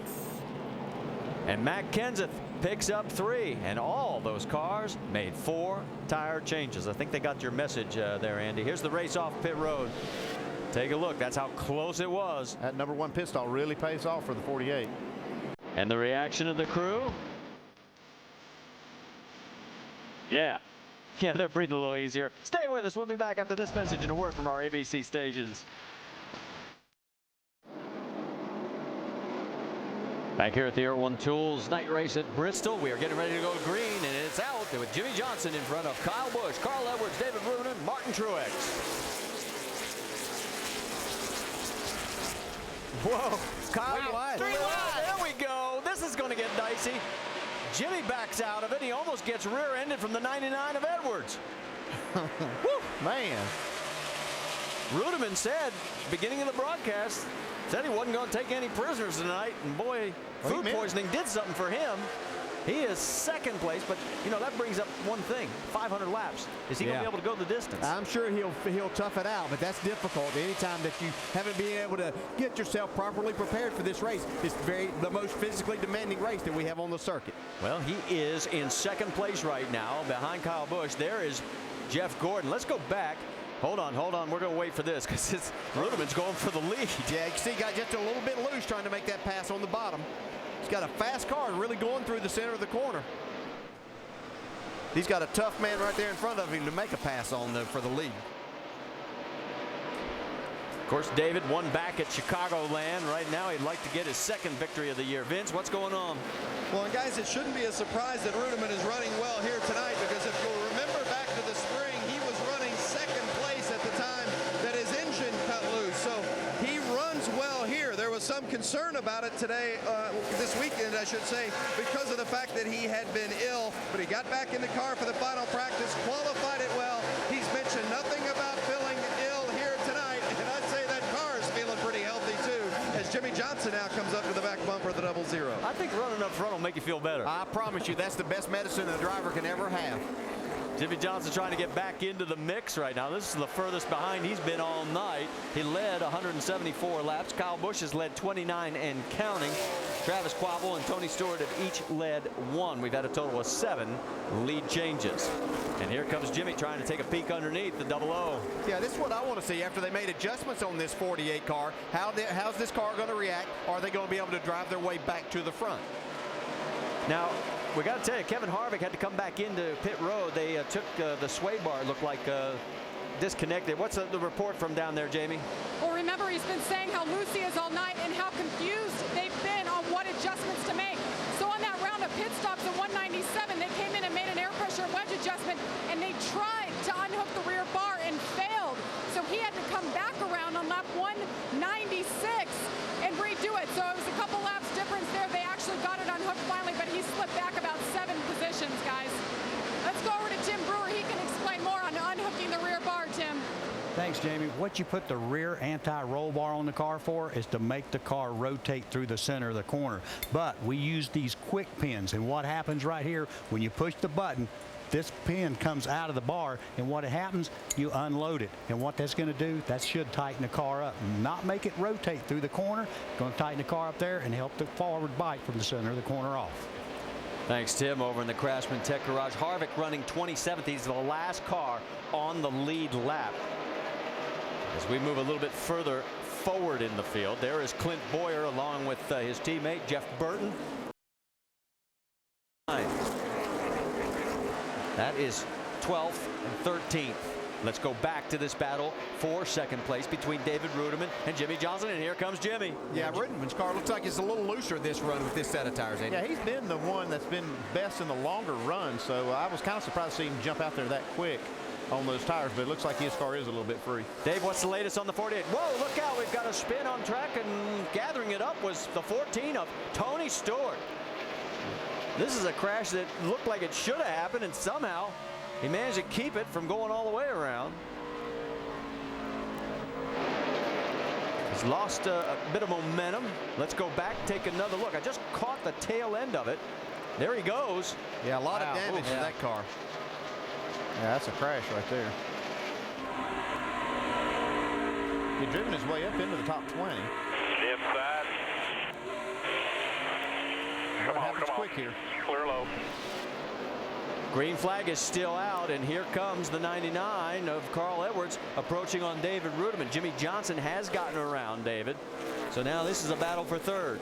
And Juan Pablo Montoya, you just got a glimpse of him there in the 42. He is running in 5th, and here comes Jeff Gordon in 6th. So those two cars trying to get into the mix. Next time by, let's give you the speeds at the line. See who the fastest car on the track is right now. There's your race leader, Kyle Busch. Well, right now, Kyle Busch has all this free track in front of him, but Jimmie Johnson does have the fastest lap that time by. You see where they are running. Dale Earnhardt Jr. now up to 10th position. That car has been slowly but steadily getting better as the night has gone on. And there you see, that's how quickly the laps fly by. Just about 15.5 seconds is all it takes to lap here at Bristol.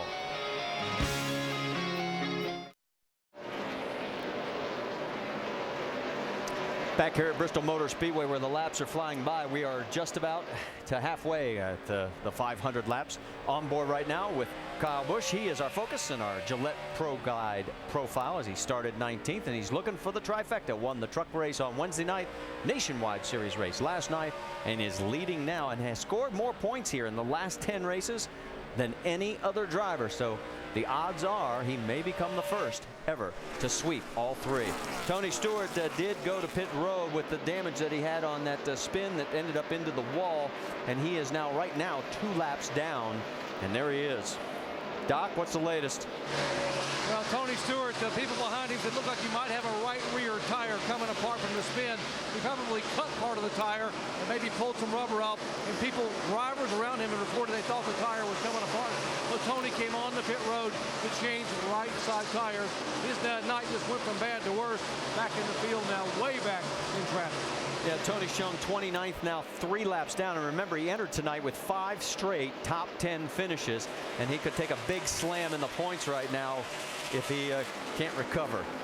Here's a guy on the move, Jamie McMurray. You know, he's had twice on pit road he's had problems, but he's worked his way back into the 14th spot, trying to take that 13th spot away from Jeff Burton. Going to do that. Fast race car, and he still has plenty of time left.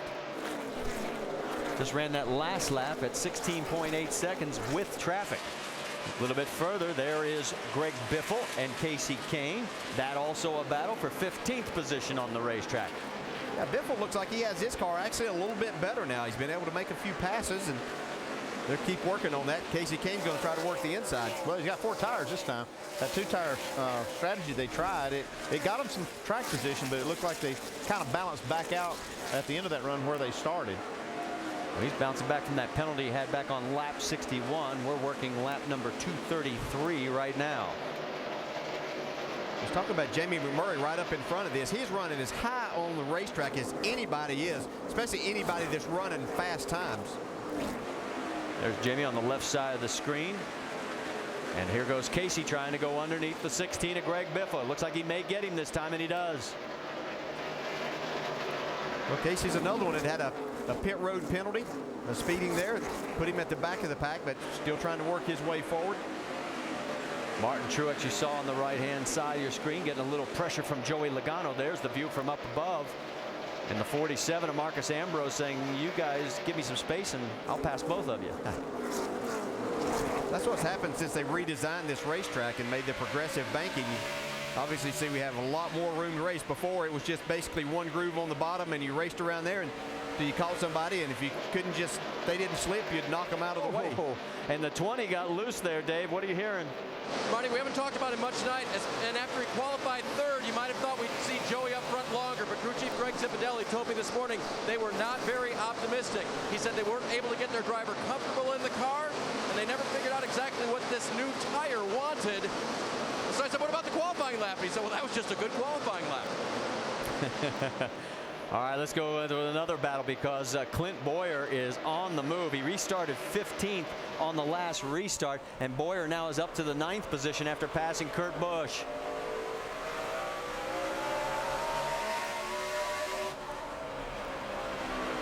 You see how that track is black all the way to the very, very top. Just to give you an update, while Boyer's running 9th, Mark Martin is running in 20th position. Again, if you're tuning in, we would point out the green names means that those are cars that are currently in the top 12 in the chase for the championship. Those in the yellow are still eligible. Those in the white have no chance. They've been eliminated. Like Rudiman's car is starting to come back to him a little bit, but also look at that 99 car, Carl Edwards. I got lap traffic of Bobby Labonte right there. Labonte is in 38th position. He is 134 laps down. They were behind the wall, came back out after making some repairs, and here comes Rudiman right up on the bumper, slides up the hill, and that opens the door for the 99 of Edwards. On the right side of your screen, Kyle Busch is going to lead now, 65 laps tonight. And that means he's now got 1,000 career laps led here at Bristol Motor Speedway. And he's also going for the trifecta. And right now his lead is up to 2.5 seconds over Jimmie Johnson.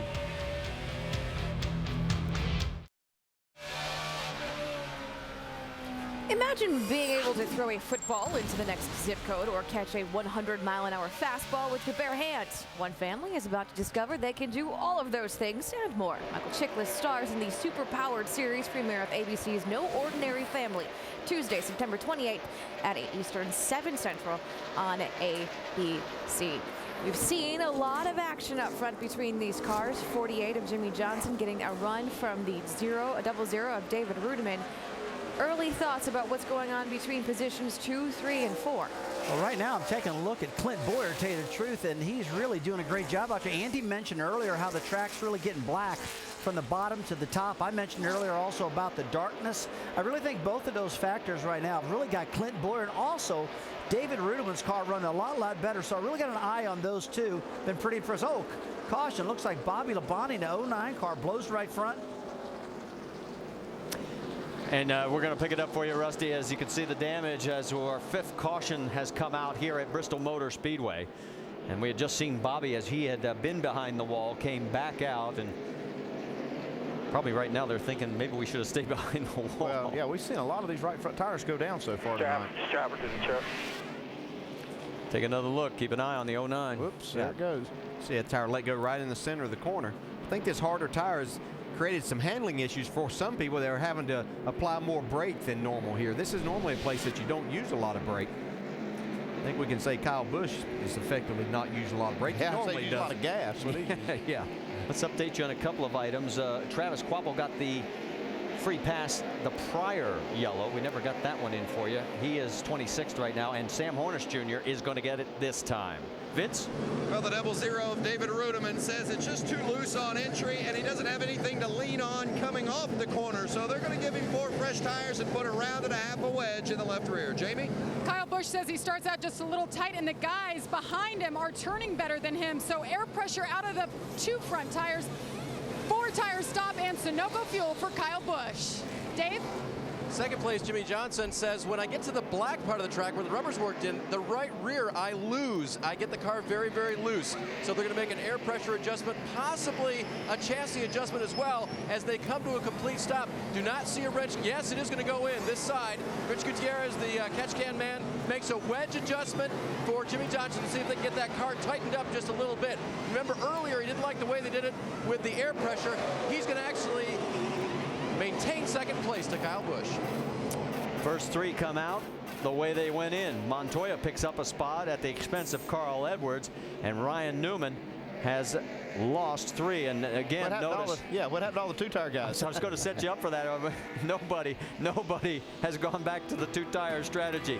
We're going to step aside for a quick break. We're under our 5th caution here at Bristol, just past halfway.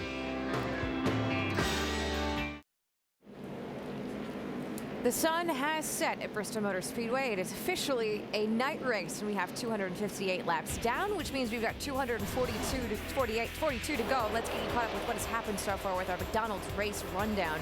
With the story of the night heading in, those 2 gentlemen, Brad Keselowski and Kyle Busch, they got into it last night in the Nationwide Series race. They were early on racing together. So far, nothing has happened.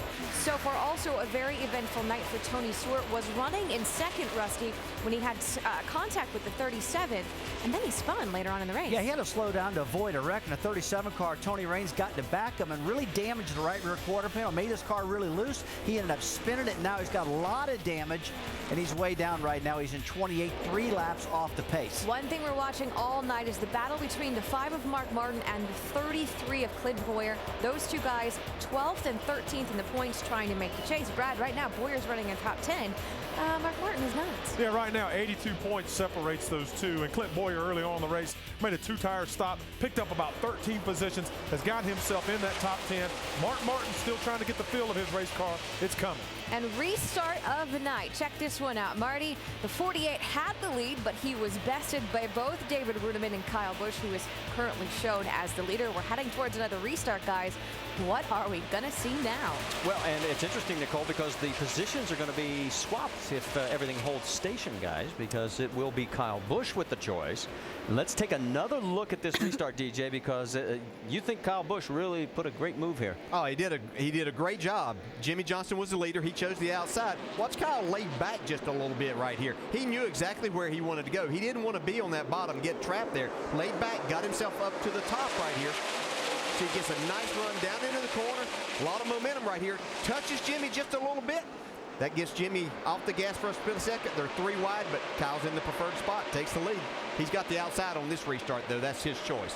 One wave around, the 38 of David Gilliland. So we've got a total now of 27 cars on the lead lap. Tony Stewart, the first car in 28. He is 3 laps down. Green flag back out, and boy, look at Kyle this time. Yeah, look at Montoya, though. He got a good restart here. He can stay on the outside of Jimmie. It doesn't look like he can. Whoa! Johnson gets turned. He's into the wall. And the caution comes out again. There. Hold it up there. I think Montoya might have touched the wall just a little bit. Came off the wall, maybe caught Jimmie. Yeah, caught Jimmie in the right rear. Yeah, what Montoya's trying to do is just stay barely on that right rear corner so he can have position to the next turn. Look at Chad. Man, this has not been going good for them. Had a good car tonight, too. Started on pole, led 175 laps. That's Bristol for you. Go, guys. talked about this race. It can change in a heartbeat. Just takes a split second. They're tracking laps around here in 16 seconds, and things happen so quickly. And all it takes is a little bit of a touch. Let's see what happens. I think Montoya gets a little bit loose right there. Yeah, he really he didn't not touch much. the wall. Just I don't know. He's definitely hooked him. I think it's more, as you said, Andy, he was just trying to stay there on that quarter panel. Yeah, if he can keep an inch or two there, he just has just enough for the next corner. And I don't know, I can't tell if Jimmie moved up. Didn't look like it to me. Well, he didn't give him any extra room, that's for sure.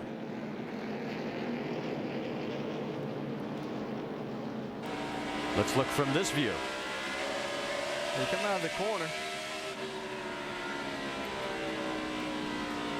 That's pretty self-explanatory. I mean, Montoya definitely just hooked him in the right rear. Yeah, he did. Yeah, Jimmie Johnson was giving him more room there as we saw that shot coming. Was that view from down low. Jimmie's only one top 10 in the last 6 races of this season. And here he is on pit road. And we talked about the hammer being the most important tool on pit road at Bristol. Dude, I left him room. What the hell? Yeah, that's what it looked like. I mean, it looked like he left him plenty of room. Yeah, I don't know if there was something there that Now make sure we got a plan here and we're cutting the right stuff here, guys. Yeah, what you don't want to do in this situation is start trying to pull things off that don't need to be removed, because you can cause sometimes more damage than you have. Got water pressure sitting there. Yeah. I think we definitely saw in those last few things, Andy, as they work on this car, though, that it was a situation. Montoya came down. I don't know if there's a situation between these two drivers from before at another time that maybe, but Jimmie Johnson is right. He did leave him plenty of room. We got somebody else here behind the wall. Yeah, it looks like Denny Hamlin has pulled his car behind the wall. What's going on, Dave? Marty, they had a vibration in that 11 car, and even when he turned off the car, he could still feel the vibration in the shifter lever. So they brought it back down to see if they could take a look at it on pit road. They determined it was worse than that, and he's going back to the garage. Boy, it must be pretty bad if they're coming in the garage. Came into the evening a third in the points right now. Jimmie Johnson is now 2 laps down and counting as he is still on pit road. Look out, here comes the debris.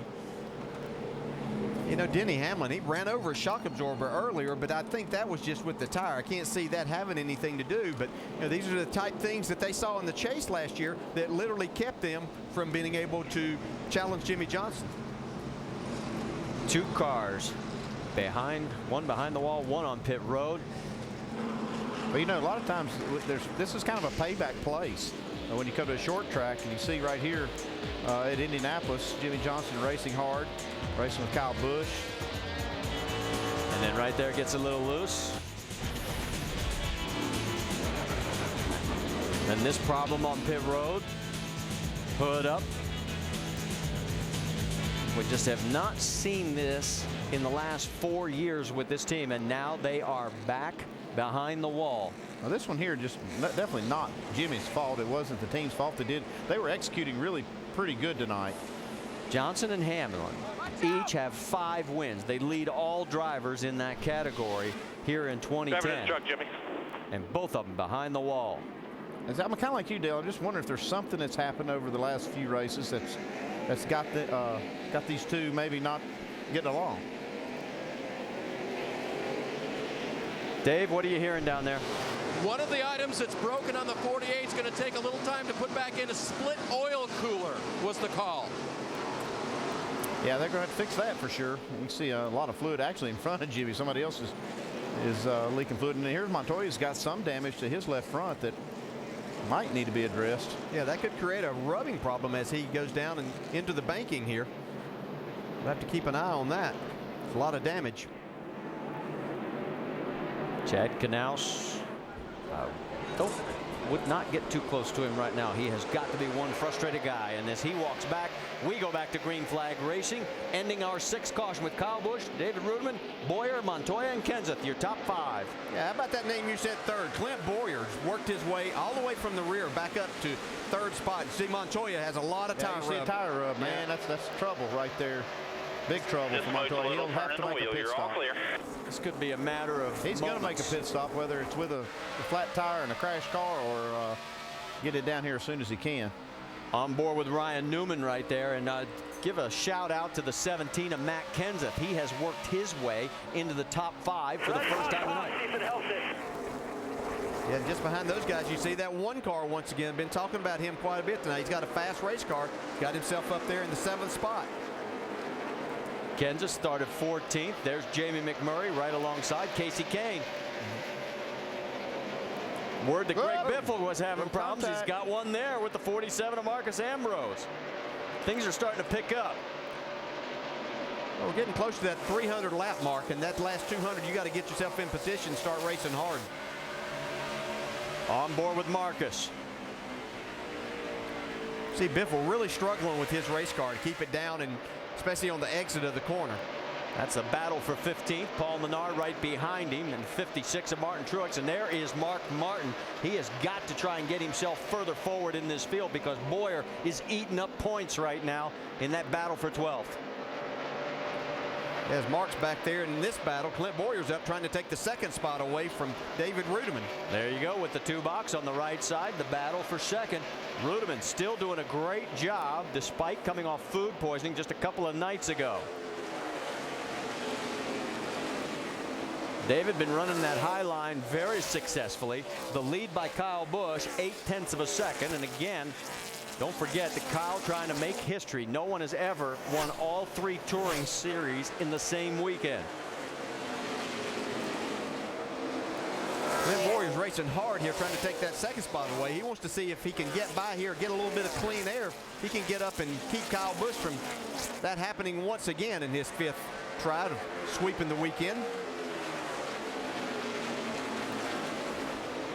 While all this is going on, remember we did not get a chance to update you on the 99 because Carl restarted. He was 4th, and then he had to come back in. Jamie, what's the latest there? They had 3 loose lug nuts on the left rear. They obviously had to come in on the 2nd time to get them tight. And Carl asked what happened. They said, we'll talk about it afterwards. He lost 22 positions, Marty. Yeah, he restarted in the 26th position. He's moved up 4 spots to 22nd, Jamie.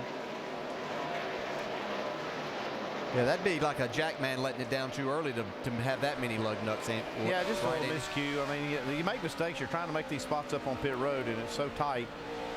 It's going to happen. Left side of your screen on board with Kevin Harvick. He's still mired in 24th position. They have not been able to find the combination to do what they've done so successfully throughout the season, which is work their way forward by the end of the race. One guy who worked his way forward from 19th is leading by a 1.5 seconds. We talk about at Bristol, you've got to survive this because it's a wild card race, and Jimmie Johnson right now has not survived it very well at the contact into the wall with Juan Pablo Montoya getting into his quarter panel. And it's Denny Hamlin also having problems as he's behind the wall. The 48 crew trying to get the repairs done to get back out to get as many points as possible. Hamlin's car also still behind the wall as they've had issues. In fact, 5 of the drivers in the top 6 in the points entering tonight have had issues. Hamlin back out on the track finally, but he is well down in 34th, 25 laps, and now 26 there goes your leader, Kyle Busch. We mentioned the fact that top 5 drivers in the points, 5 in the 6. Look at this. Kyle Busch could jump 5 tonight. Burton could pick up 3. Stewart has had problems. Denny Hamlin, and you want to know where Jimmie Johnson is going to end up? He could be as low as 9th coming out of this race tonight if they cannot get back on the track. How about the battle for the bubble? Well, 12th spot right now goes to Clint Bowyer, and he's got an 88-point margin over Mark Martin unless Mark can pick it up because Bowyer is running 3rd, guys. Yeah, but we've seen just how quickly things can change here at this fast-paced track.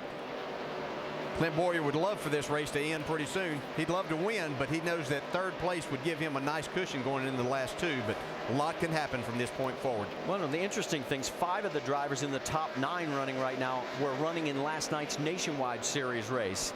Let's get an update on the 11. There's Denny Hamlin. Doc, what do you hear? It was a drive shaft issue with the 11 car. Apparently the drive shaft just snapped over there. They brought the car behind the wall. and had to balance the car to try to wedge a drive shaft in the universal area in the back of the car at the rear end loose. They were finally able to get the old one out and put the new one in, but it took a while. Denny Hamlin now repaired and back on the track. You saw where he is right now on the racetrack, running 34th, 25 laps down. Meanwhile, Kyle Busch's lead over Rudiman, 1.2 seconds, and he's still trying to make history to become the first ever in NASCAR history to win all 3 Touring Series events in the same weekend. That's Regan Smith right in front of him. Regan is 31st right now. He is 7 laps down. I'm sure with the problems that Tony Stewart and Jimmie Johnson have had, Kyle Busch is feeling pretty good about his chances. If he can just kind of keep his nose clean here tonight, his probably the 2 fastest cars that he has encountered throughout the night have gone by the wayside. Yeah, and Montoya's car was really fast up into that contact he had. I'm pretty surprised, actually. He's able to stay out there with that tire as bad as it was rubbing early on. We don't see much smoke coming from it now, but look at Junior, man. He's rolling. Well, and I was going to say, let's check in on Dale, because remember, he started 27th. Last night in the Nationwide Series race, he went down a lap, Vince Welch, and he's doing the same routine tonight, just slowly but surely working his way back. Well, remember at the end of the Nationwide race, he said he felt like they'd learned some things last night that would apply to tonight, and that's been the case this evening. He started 27th. They had some issues with the handling early, but they know it's a long race. They've worked on the car, massaged its handling. It's getting a little better. Still not perfect, but he's worked his way up 20 positions. Now he's in the top 10, and we've still got better than 200 laps to go, right at 200. And we mentioned at the top of the broadcast, he holds the mark for starting deepest in the field. He won this event starting 30th back in 2004. Casey Kane going side by side with David Reagan. Kane, another guy that's been rebounding well. He's into the 9th position. Jeff Gordon behind him in 10th. You see Matt Kenseth right there running right in front of Casey Kane. The car's smoking a little bit. He's still running really good, but definitely see some smoke coming out of it. We mentioned Jeff Gordon. There he is going around the 43 of A.J. Allmendinger. Allmendinger's 5 laps down right now, running in 30th. Check in once again on this battle between the teammates from Earnhardt Ganassi Racing as Montoya's in 4th, McMurray in 5th. And Murray's had a great time on the racetrack. It's pit road that's given him a problem tonight. He's worked himself all the way back to that 5th spot. I would like to see, if this race continues on, if he can get up and challenge Kyle Busch at all. He seems to be able to run the lap times. Both the race leader and McMurray ran 16.7-second laps that last time around. How about Kurt Busch? We go on board with his battle with the 31 of Jeff Burton. Joey Logano right behind. This is 11th, 12th, and 13th, guys. Yeah, Kurt Busch had one of the dominant cars here in the spring race. Hasn't been able to find that magic. This is a different tire. We've documented it a number of times, and I think that it's thrown some of these guys a curve as far as their setups. How about that 47? Ambrose has had a lot of good runs here. This has been one of his better oval tracks, and right now he is doing well as he is running in the 14th position. And as that battle sort of settles down for a little bit, let's go back up front. There is Kyle Busch. His lead is 1.4 seconds. Joe Gibbs Racing has won 6 of the last 7 races on the short tracks. We'll be back after this message and a word from our ABC station.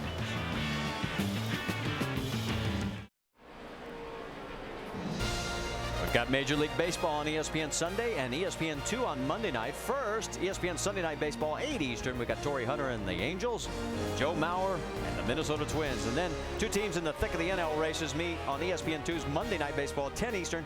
Joey Votto and the Reds face Buster Posey and the Giants. Both games available on ESPN3.com. We're working traffic with our leader as you're on board with Kyle Busch. He has now led a total of 140 laps. Jimmie Johnson led the most so far at 175. Yeah, I've been watching that a little bit, and Kyle Busch kind of got his fullback blocker in Denny Hamlin, who's a lot of laps down, but he came back out on fresh tires. He passed Kyle. Kyle just kind of let him go, but Denny's kind of opening up the holes, making Kyle's life even easier as if he needed any help. Well, that's Jeff Green lap traffic right in front of him. Green is in 24th position. He is on the lead lap, so he is trying to fight hard to stay there. He's the last car on the lead lap. This is the longest green flag run we've had. 70 laps. The longest one we had was previous was 66 laps. Well, Kyle's just making this look easy as he goes around here, though. His car is working extremely well. He gets himself, or when situations present themselves, he's been very smart to just kind of wait a minute, let the traffic sort itself out, and then he takes advantage of that and goes on by. Well, he still only has about a 1 second lead over David Rudiman. Rudiman's car seems to really come on at the end of these longer runs, and that's why I was kind of looking at how long this run's been. We'll see if Rudiman can maybe make up a little ground on it. While all this is going on, Jimmie Johnson is still behind the wall. Let's get an update from Dave Burns. They're almost finished, Marty, and ready to go back out and give it a try. Possible suspension damage that they're not sure about how it'll handle, but the main thing was getting the oil cooler and the radiator replaced on the car. And one common sense thing they did for safety was they put the cool down unit on it before they took off the old radiator. You know how hot they can be with the water coming through there, so they didn't get scalded. Also, Chad Knaus told them, slow down. We're so far down, take your time and do it right. Motors refired, and they're getting ready to pull back out. Yeah, they can't drop any farther than where they are in 35th. Everybody below them is already out of the race. And you know, we talked about how Bristol can change the game, and it certainly has in the drive for 5 for that team. How about the drive for 3 in a weekend for the 18 as he is coming up on Sam Hornish? And if Sam, well, he's going to go a lap down and just does, as he's now 23rd. So that means 22 cars on the lead lap.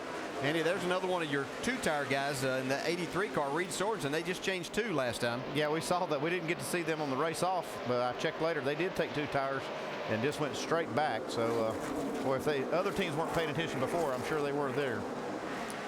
And as we mentioned, that 83 car about Brian Vickers, we want to finish that story. We never got a chance because of a caution that came out. And Vickers, of course, had a news conference. He had surgery to repair a hole in his heart and put a stent in his leg. He says he will be back in time to drive when we hit Daytona in February. So we'll wish him all the best in his recovery. There's your leaderboard after 327 of 500 laps. Kyle Busch still on top. ESPN's coverage of the NASCAR Sprint Cup Series on ABC. Brought to you by Tinactin. Get Boom. Tough Actin' Tinactin. Of the 336 laps turned here at Bristol Motor Speedway tonight, Kyle Busch has now led 159 of them. Now, of note, he is going for the weekend sweep. 5 times he's attempted to win the nationwide race, the Camping World Truck Series race, and the Sprint Cup Series race. Already this season, he's tried to do it twice, but tonight appears to be his best chance at this. No driver has ever won 3. How does this add to the Kyle Busch lore? Well, I think with the opportunity to do it, it continues to add to the ability of Kyle Busch that we all know is tremendous. The thing that's going to be interesting is can he get to the end of this race and not get tangled up with Brad Keselowski, because Brad is obviously not running as well as Kyle, and for Kyle to accomplish this would be incredible. But will Brad play spoiler is the question I have in my mind. Well, I don't know. There's something about this racetrack definitely suits Kyle's driving style. He and Dave Rogers are doing a great job adjusting on this car as the night goes on. But Brad Keselowski might not be the only spoiler. That guy in that one car, James McMurray, is just flying up through the field after having 2 pit road penalties. As DJ said, he's all the way back up in 3rd place. But in terms of retaliation in that 12 car, isn't there a certain team owner like Roger Penske who may frown upon that if Brad retaliates? Yeah, I don't think you're going to see any retaliation. I know a lot of the fans are looking for that to happen, but you know, look, he's got a really good car. Kyle Busch does. You see Brad Keselowski trying to survive this thing. Obviously not a really good car tonight. I don't think you're going to see the retaliation. You know, back to Kyle Busch a little bit. I'm pretty impressed at how he's able to adjust to this car all night long, and it's took the daylight conditions. It's handled good. The night conditions now. But, you know, he's doing a great job holding on to this thing. That's a fast car he's got, and he could, you know, win this trifecta, I call it. This could happen for him tonight because he's, you know, it's his race to lose at the moment. McMurray is getting pressure from David Rudiman, but McMurray has had issues tonight. He slid through his pit stall on the first pit stop. He was speeding on the second, yet he is still, like Clint Boyer, up there running strong. Boyer had problems with he really is. And actually, he just took 2nd place away from the 00. So he's moving forward. I think you're going to see him put a little bit of pressure on our leader here shortly. All right, thanks, guys. As we take a look at Jamie McMurray, as this has been, and you were watching this before, and let's get an update on the one from Vince Welch. Yeah, you know, guys, this may be the guy with the best car on the track all night. They've made 4 pit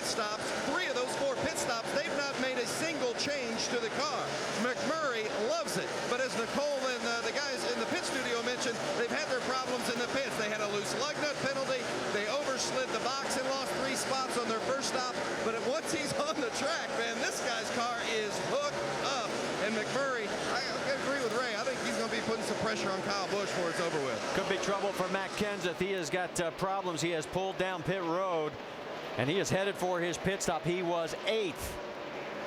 To the right side, left side looks good. Go, go, go, go. Well, we saw a bit of a chunk of rubber. Don't know if that was just something he picked up on the way in, but they changed the right sides. Yeah, they said that the left sides look good, so he was apparently reporting something that he may have a flat tire. He said one of them was flat, and I didn't catch that. It was Probably the right front. We've seen, so many tires go down. This is the longest green flag run, like I said, and kind of looking for this. Kyle Busch on the right side of your screen, he has gotten around his teammate Denny Hamlin now, and on the left side of your screen you're looking at Jeff Gordon and Dale Earnhardt Jr. They are duking it out for the 8th spot. Gordon had fallen back a little bit there, but he's starting to work his way back towards trying to get to that top 5. 6th, I believe, was the highest up that he ever got earlier on. There he goes underneath Junior, so he'll take the spot away, and he does clear. But another strong run tonight after last night's run for Dale Earnhardt Jr. Car's been pretty good. It started to fall off, and I'm speaking of Dale Jr., started to fall off a little bit here with all of these green flag laps. So we have to watch him, make sure that he doesn't have some type of tire issue.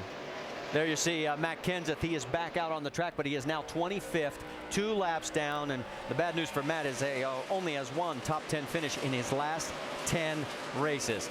Now he has a fast car, but there are 2 cars in front of him that are only 1 lap down, so he will not get the lucky dog. He's going to have to do it all behind the wheel if he's going to try and get back into this. And you just saw that puff of smoke.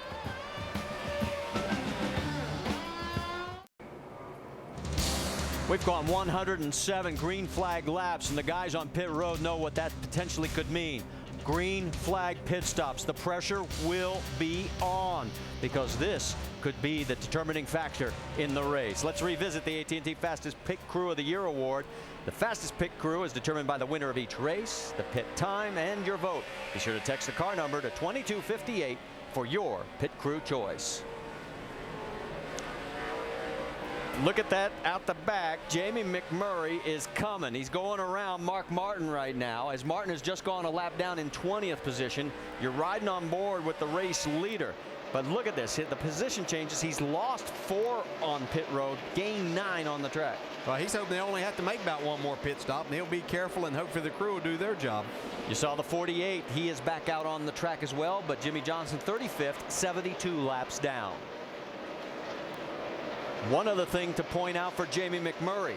We've been focusing a lot on Clint Boyer and the 5 of Mark Martin. Look what this could do for Jamie's chances to get back into this mix with 2 more races before we hit the chase. Well, he's doing his job. He's getting himself into position. He just needs for now. He's got Mark Martin a lap down, so he doesn't have to be concerned with him. He's concerned if something should happen to that 33, he'd be right there in position to take advantage of it. Clint Boyer right now running in the 4th position, and you're right. If he has a hiccup, Jamie will say, excuse me, and get even closer. There's your race leader, Kyle Busch. There is 2nd place, down on the low line, Jamie McMurray, and this is really starting to get interesting as McMurray has been clicking off some great laps and has been closing the gap at about 1/10 of a second to 2/10 of a second each time around, but now they're fighting a little bit of traffic. Yeah, but his car looks, Jamie in the 1 car looks really fast through the center of the corner. You can see now Kyle has cleared the lap traffic a little bit and able to put a little bit more space back on him. Well, you see we're lapping right now. We have completed 369 laps on lap 199 on the restart. McMurray was 17th. On board right now with Kevin Harvick. Matt Kenseth a couple laps down, as we mentioned. He is now 1 lap down actually in 24th. He's got some fresh tires and he's on the high side. Yeah, a long time since the last pit stop for the other cars, so see how much those new tires make a difference. Kevin Harvick running in the 15th position. Jeff Burton 16th, right behind him, along with Greg Biffle, who's running 17th. And Sam Hornish, who had been on the lead lap, now running 23rd, a lap down, is slowing and heading for pit road. No caution on the track. And one other thing we should probably get ready for. Yeah, right here. Look here. See the 12 car? Kyle Busch is going to have to lap him. Well, this is going to be right now. Kyle Busch saying, "I wish that caution would come out." Do you honestly think that Brad would do anything in this position? Well, stand by. All right. Keselowski, last car on the lead lap right now. He is 18th. There's the gap between the two of them. In case you did not tune in last night, these two got together 3/4 of the way through the nationwide race. Brad tapped Kyle as he made a pass. Then Kyle turned Brad and put him in the wall. Kyle continues to close as the laps continue to wind down. It's like he's taking his time about catching this car to put him down a lap. I'm thinking this might be a good time to let Jamie McMurray take the lead. Well, you can see there is Jeff Burton right ahead of Keselowski. He's running in that 17th spot. So a lot of traffic now starting to build in front of our race leader. Yeah, nothing may happen, but you know it has to be on Kyle Busch's mind. You know, you just don't know. When you make some people mad, you're not exactly sure how they're going to react. Even though that was a nationwide race last night, well, same two guys. Here we go. They're getting about as close as they have been since the beginning of this race. He goes down on the inside. Will there be any contact? Giving him plenty of room. Still clean. Brad's going to race him pretty hard. I mean, he wants to stay on the lead lap too, because he's had a decent run tonight. He's running in 18th spot, so he doesn't want to give up this lap. And he's not. He's trying hard. You saw him getting a little happy in the tail end section there as he got a little loose, but Kyle trying to get a nose in front. Yeah, and you can see Kyle was glad to see that bottom lane kind of open up, but you can see Brad really forcing him down. Yeah, he's making him work extremely hard, and I think that was Brad's plan kind of all along. But Kyle has to feel a lot better that a guy down on the inside can do a lot more to you from that standpoint. But see, Brad has run him awfully hard right here, but looks like Kyle's going to clear him. And Kyle, we can tell you, has now cleared and has clinched most laps led tonight as he finally gets around the 12 of Keselowski. Now, just in case you were not with us last night, let's go back for the battle for first. Yeah, these guys had a great battle of about 15 laps. See, Kyle tried to put a slide job. Didn't quite clear Brad Keselowski. Kyle took exception to that, went down and admittedly said that he dumped him. It made him mad that Brad had got into the back of him. Kyle would go on to win the race. Word we're getting right now, the 9 of Kasey Kahne is slowing on the track. So Kahne, who had worked his way back up to the 7th position, all of a sudden is slow here on the front straightaway. It's like and the right front down. Yep. Good call, guys.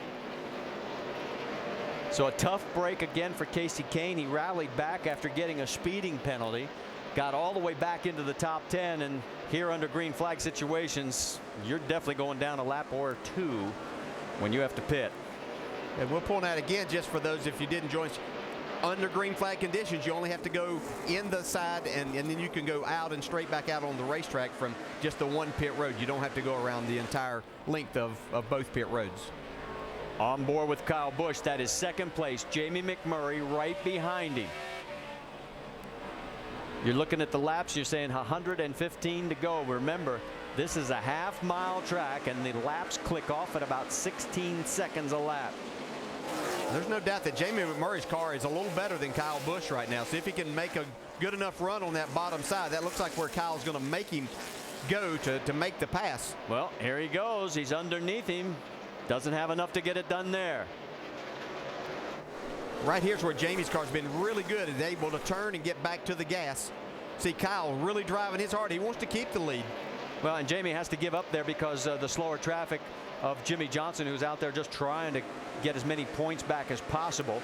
Now he'll rejoin the battle. Yeah, we've also seen Jamie up on that high side being able to make passes when he was coming up through traffic. Let's see if he can hold him down. See, Kyle kind of shuts the door on him right there. Jamie had a nice run, though. Shut it. He slammed it. Yeah, here he goes. Yeah, not this time.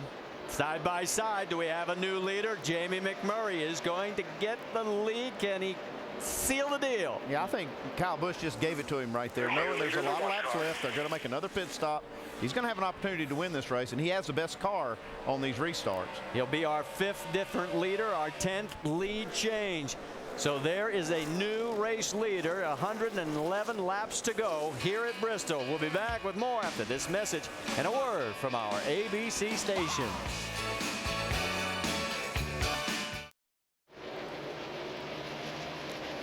Welcome back to the Irwin Tools Night Race here at Bristol. Make sure to go to NASCAR.com for all your latest NASCAR information. And we are now getting some green flag pit stops. In fact, here come both the race leaders.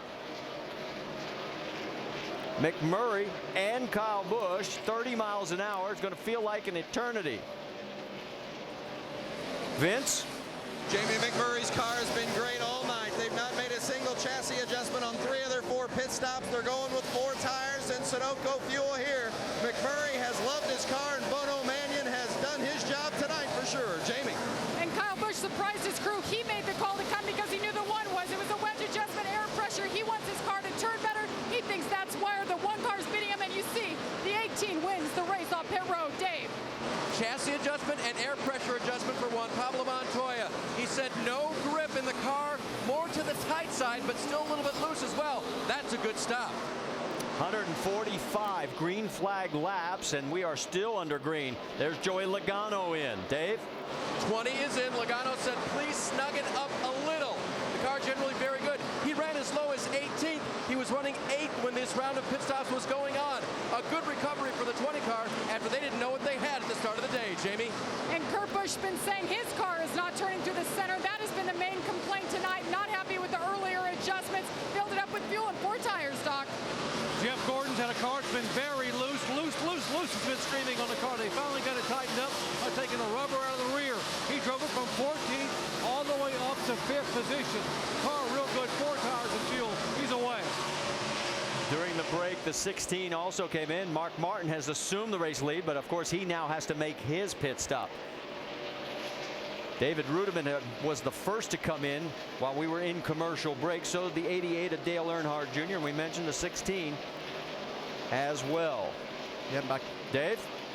5 car Mark Martin is on pit road. Tight in the center of the corners has been his main concern.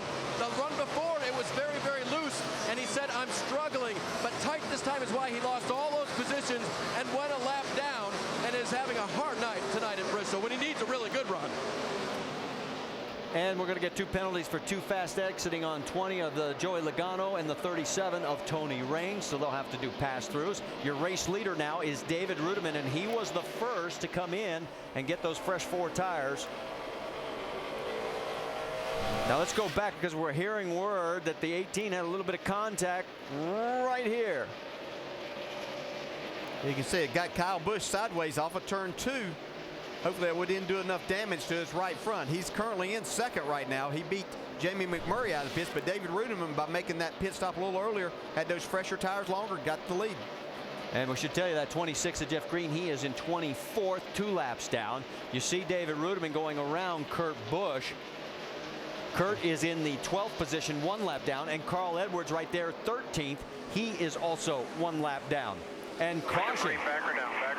We've got debris on the racetrack, and this is going to be big because you've got 11 cars on the lead lap, and we'll have to see who's going to stay out to take the wave around. Well, Kurt Busch will get his lap back, but that's going to leave Carl Edwards a lap down. As you can see him battling there, trying to get back on the lead lap.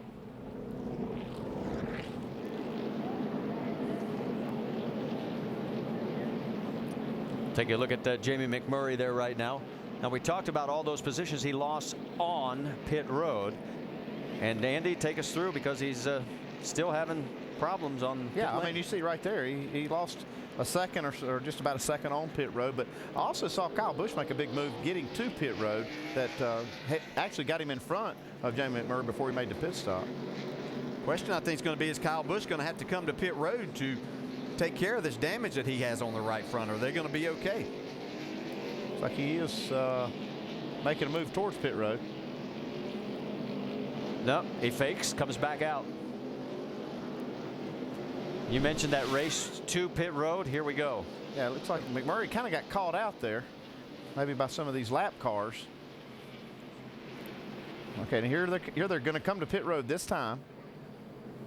See, Jamie really gets out of the gas really early. Kyle Busch runs up to the outside of him. Jamie gives him plenty of room there, so He'd stretched out about a half a second lead, but made all of that up. And then at the other end of pit road. And there he goes. And there is the difference right now between Kyle Busch and Jamie McMurray. Matt Kenseth is back in. And let's go to Dr. Jerry Punch. They will change 4 tires on the 17 car of Kenseth. Fill it up with fuel. He is down and away. Dave.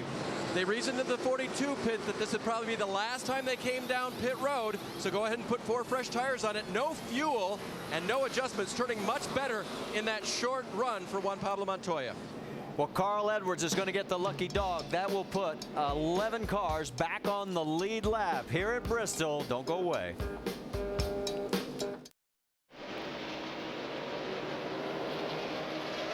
Just back to green flag racing here at Bristol. Rudeman is in front of Kyle Busch with McMurray, Boyer, Newman, Kane, and Jeff Gordon. That's your top 7. Dale Earnhardt Jr. is 8th.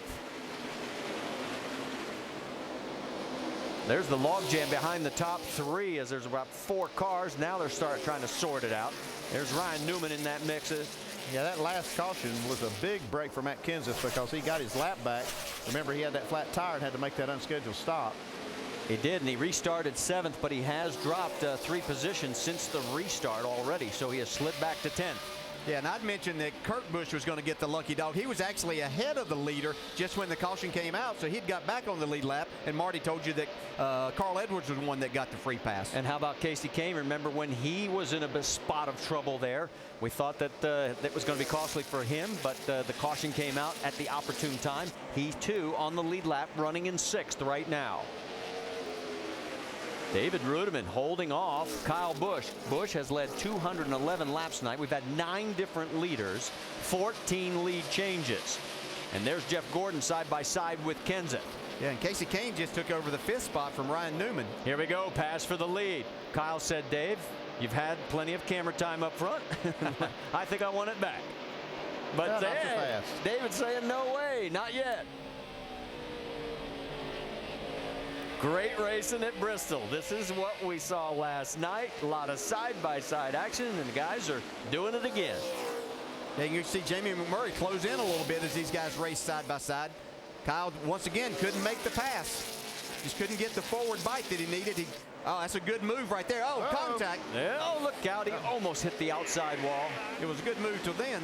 Well, he's still, man, I tell you, Kyle Busch is working him over here. Yeah, he's definitely got the chrome bumper up there, right there on the quarter panel, and gives him a little more room this time. Yeah, but he cuts down and cuts him off there, and that hurt Kyle's momentum on exit of the corner. Jamie McMurray's watching all this and saying, if you guys take each other out, I'll take over the lead. Thank you. Yeah, they might not even need to do that. He might just be sitting there thinking, you guys use up your cars a little bit racing this hard right now. Got 75 laps to go. Hey, Casey Kane's car has really come to life here. Yes, it has. Clint Boyer's right there in 4th, but there is Casey running in the 5th spot as they go around the wounded Jimmie Johnson, who's in 35th.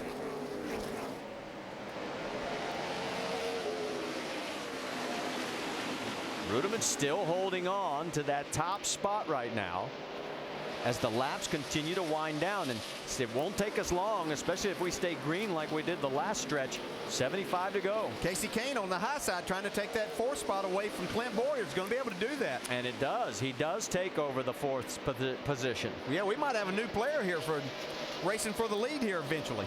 Boy, and what a way this track can change. He had the speeding penalty, had the problem right before that last round of yellow.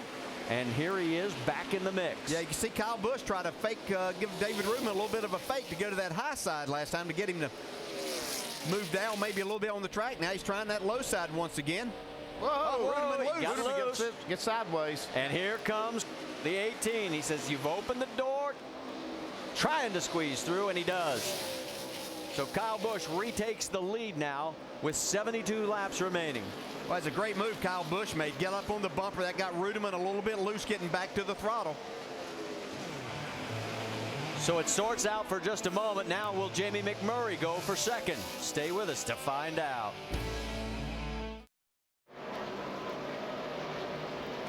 63 laps remaining, and at the bottom of your screen is our race leader Kyle Busch, and he has opened up a 1.5 second gap over second place David Rudiman.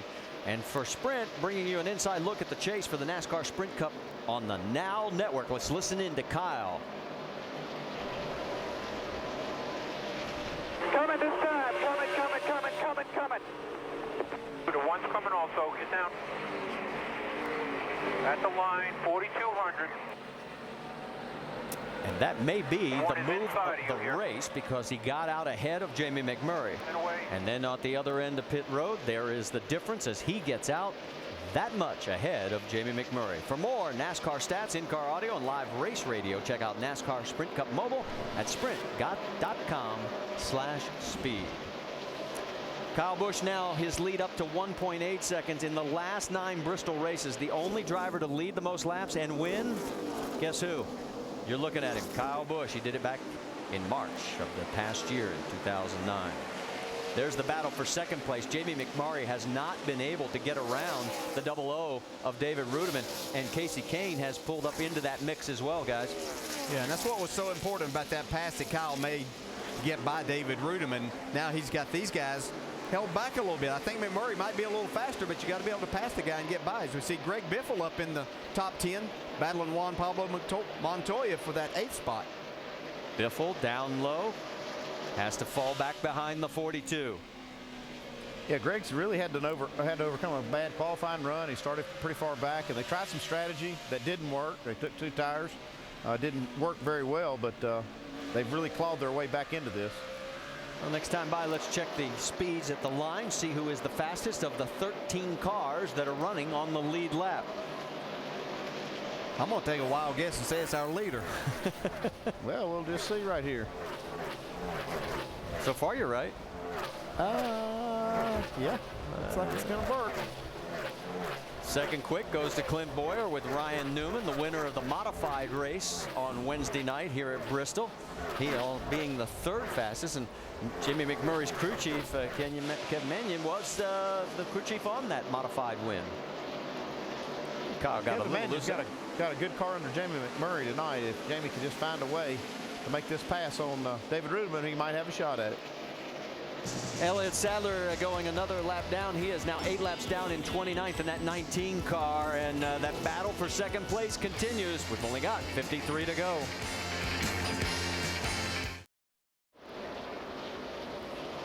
.456 laps down at Bristol Motor Speedway on this historic night. It was the 100th green flag start of the Sprint Cup Series here at this track, and it could be a historic night as well, because Kyle Busch has seriously laid down a weekend. He won the Truck Series race by leading 116 laps. In the Nationwide Series race, he went on and led 116 laps. However, he's led a whole lot more in this race. Right now, he is leading 241 laps of this event. The only driver that's able to give him even a mild run for his money has been David Rudiman and Jimmie McMurray. But it looks to be Kyle's night to lose. Yeah, he's got a great run going on. There's just no doubt about that. He's got that clean air right now. He hasn't had to battle anybody too hard except for David Rudiman of late. And boy, with only 41 laps to go, it looks like he's got this thing pretty well in good shape to win this race and make this thing 3 wins this particular week. And that's an impressive run out of him. Outstanding feat thus far. But I'm still, I think with this tire, it's a really, really, like I say, durable, firm tire. We're seeing guys really struggle, maintaining pace, maintaining speed on this tire, getting a good grip with a lot of these race cars. We've seen a little bit of right front tire trouble. I don't think we're through with that, even though we've only got 39 laps to go. I think we could still see some right front tire failures and create a caution, which will bunch the field back up. And I think if that happens, Jimmie McMurray has a serious shot at Kyle Busch.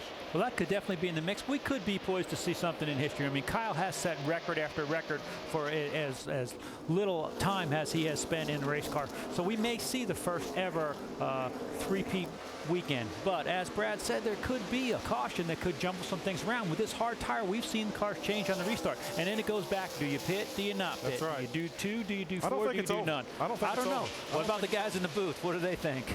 Well, I don't think we think it's over. That's for sure. Although for Dale Earnhardt Jr., you saw him getting passed by Kurt Busch. He's dropped back now to the 10th position. He was up to 7th when this run started. Yeah, it looks like the handling's kind of gone away on his car a little bit. He's going the wrong way at the wrong time. This race is running out, and he's got some good cars still behind him that might even pass him.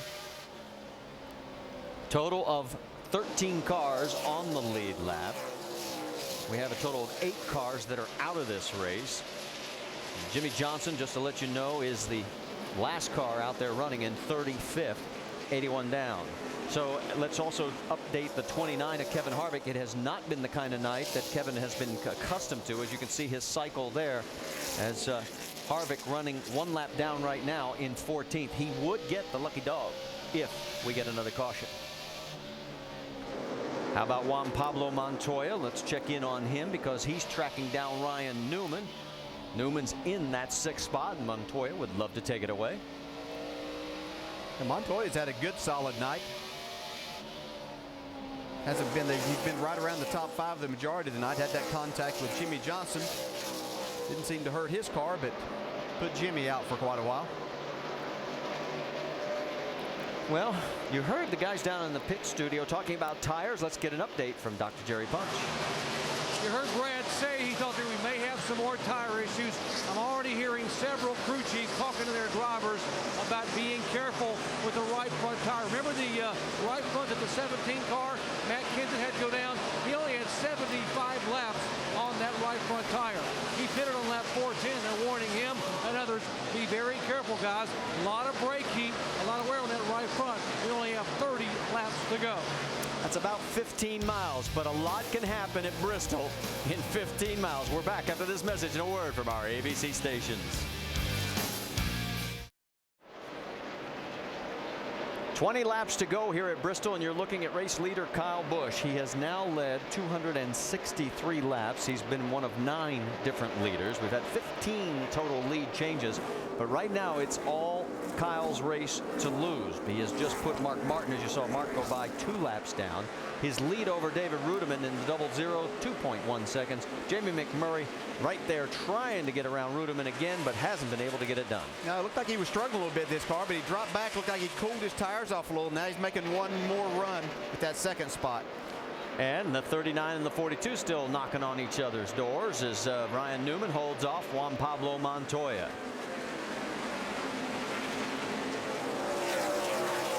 Newman looked like he's struggling a little bit, but he's just determined he's going to stay in that high line and make Montoya try to pass him from that bottom side, which has proved to be very difficult to do tonight. You see Tony Stewart, he had his troubles earlier in the race. He's now 6 laps down, shown in 27th position. And while those guys continue, the margin up front is still 2.3 seconds. Great run for David Rudiman, even if he does not win this race. Remember, he had food poisoning just a couple of nights ago, and he has toughed it out and has done a marvelous job. Yeah, Dale Earnhardt Jr. has felt like a rock this last run. He fell from, I think it was 7th on that restart. Yep. He's the last car on the lead lap right now, 13th. And there he is. You see the cycle. Let's get an update on the 88, Vince. Well, Junior's been battling the handling issues, and he said he just, on that last stop, it was just loose in and tied off. And then he radioed in about 15 laps ago and said, man, I'm just holding on to this thing for dear life. So it's a handful right now for Junior as he tries to make it through these final 13 laps. Well, and he's, as we pointed out, the last car on the lead lap.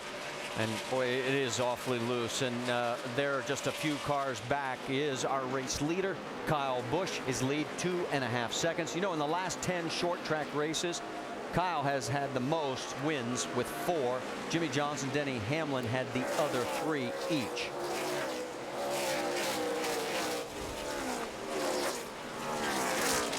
Car right in front of him is Paul Menard. Not much of a birthday present for Paul, as he has never really been high in the mix. It's only about 10 laps to go, but Brad Keselowski's just up ahead of this 18 car. He'll have to pass him one more time. Yeah, you could see on the pointers exactly where Brad is. I think at this stage, I don't think anything's going to happen. He obviously had 2 other chances. Marcus Ambrose and Paul Menard separating the 12 from the 18. And this time by, there will be 9 laps remaining. Yeah, it doesn't look like he's probably going to get there. Brad's running decent lap times right now. And there are a couple of cars, and Kyle knows that he has a good lead. So he's just trying he's to got a big not lead make right any now. mistakes right now. Yeah, Menard's in 21st, and he'll now go 2 laps down. Jamie, what do you have? Well, I think it's interesting. Sometimes Kyle Busch has a tendency to underestimate himself and the car. After practice, where he was 28th and 20th this weekend, he said, guys, I hope a good handling car will be better than a fast one. Well, he obviously has both of them covered as he continues to check out at a 1.5 seconds right now. He's saying the car is getting a bit loose, but Kyle Busch, nice and happy on the radio. Well, and he should be happy because we are closing in on another page of NASCAR history. It has never been done where one driver has won all 3 national touring events in the same weekend. It's a big deal for Kyle. He's wanted to check this one off for a long time, and he's really got it in hand right now, and it's going to be pretty satisfying for him. Yeah, and I'm sure he's grinning about those 10 bonus points that gets him closer to Jimmie Johnson and Denny Hamlin, who have the most victories as we head towards the chase too. So a lot of good things coming from this night. A lot of action there between Clint Boyer. He's trying to hold on to that 4th position over Casey Kane. He just got around Kane, and he wants to put a little more room because that gives him a little more gap. Right now, the way the race shapes up, he'll have a 100-point margin over Mark Martin for that 12th and final spot. Jamie?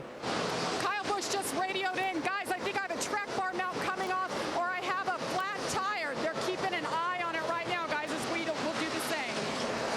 Well, we said this race can change in a heartbeat. Let's listen in.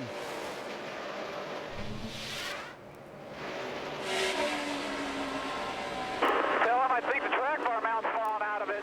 Either that or a flat, yeah. 4. Keep your eyes open here. Yeah, I'm not sure about that. I think he's got this thing well in hand with 2 to go. 2 laps remaining. Coming up on Dale Earnhardt Jr. White flag. Jr., the last car on the lead lap in 13th, and here we go. The final lap. It will be his 19th win in his 210th start, his 3rd win of 2010, his 4th Bristol win. What a weekend. You heard him say it. What a weekend. You're about to see history. The first man ever to sweep all 3 touring series. Baby. Oh, yeah. Kyle Busch. David Rudiman 2nd, McMurray 3rd, Clint Boyer 4th, Casey Kane rounding out your top 5. Tell you what, you might not always agree with everything he says or does, but you can never deny the amount of talent that he has. He's going to pick up 5 spots in the chase and move up to 3rd.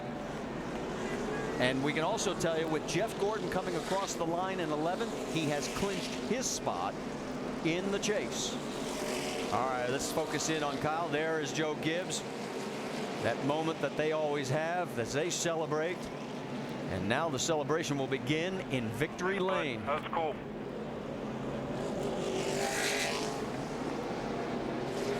You cannot imagine how hard this is. I mean, think about this. 3 touring series, and you win all of them. Yeah, and here at Bristol, that's the amazing thing. I mean, there are places that you would think would be easier to do, but having everything go your way, you had to come from the back in the truck race, just incredible. You had to survive a hard race last night and then 500 laps here tonight. He had only 2 top 10 finishes in the last 9 races before tonight. You want to talk about gaining some momentum. But it's going the right way for this 18 team right now. First step in the right direction as here he comes to get the checkered flag. Let's check in with Jamie Little. Dave Rogers, his crew chief, you said we're in presence of greatness. Put in perspective what sweeping the weekend for the first time ever means to you guys. Well, it means a ton. You know, it meant so much to Kyle Busch, and he worked so hard, and you know, to come out here at Bristol, a place he loves, and hear all the fans boo, and you got some wise guys that get introduced behind him, and he handled it like a champion. He raced the class all day and won the race. This means so much to this entire Joe Gibbs Racing, Doublemint M&M's racing. You got it all right. I'll let you go to Victory Lane, and we'll meet you there. Marty? Yeah, notice all those burnouts? They all belong to Kyle Busch. All those black marks on the front straightaway are his. Absolutely, and there he is. He Listen owns to the this crowd. place.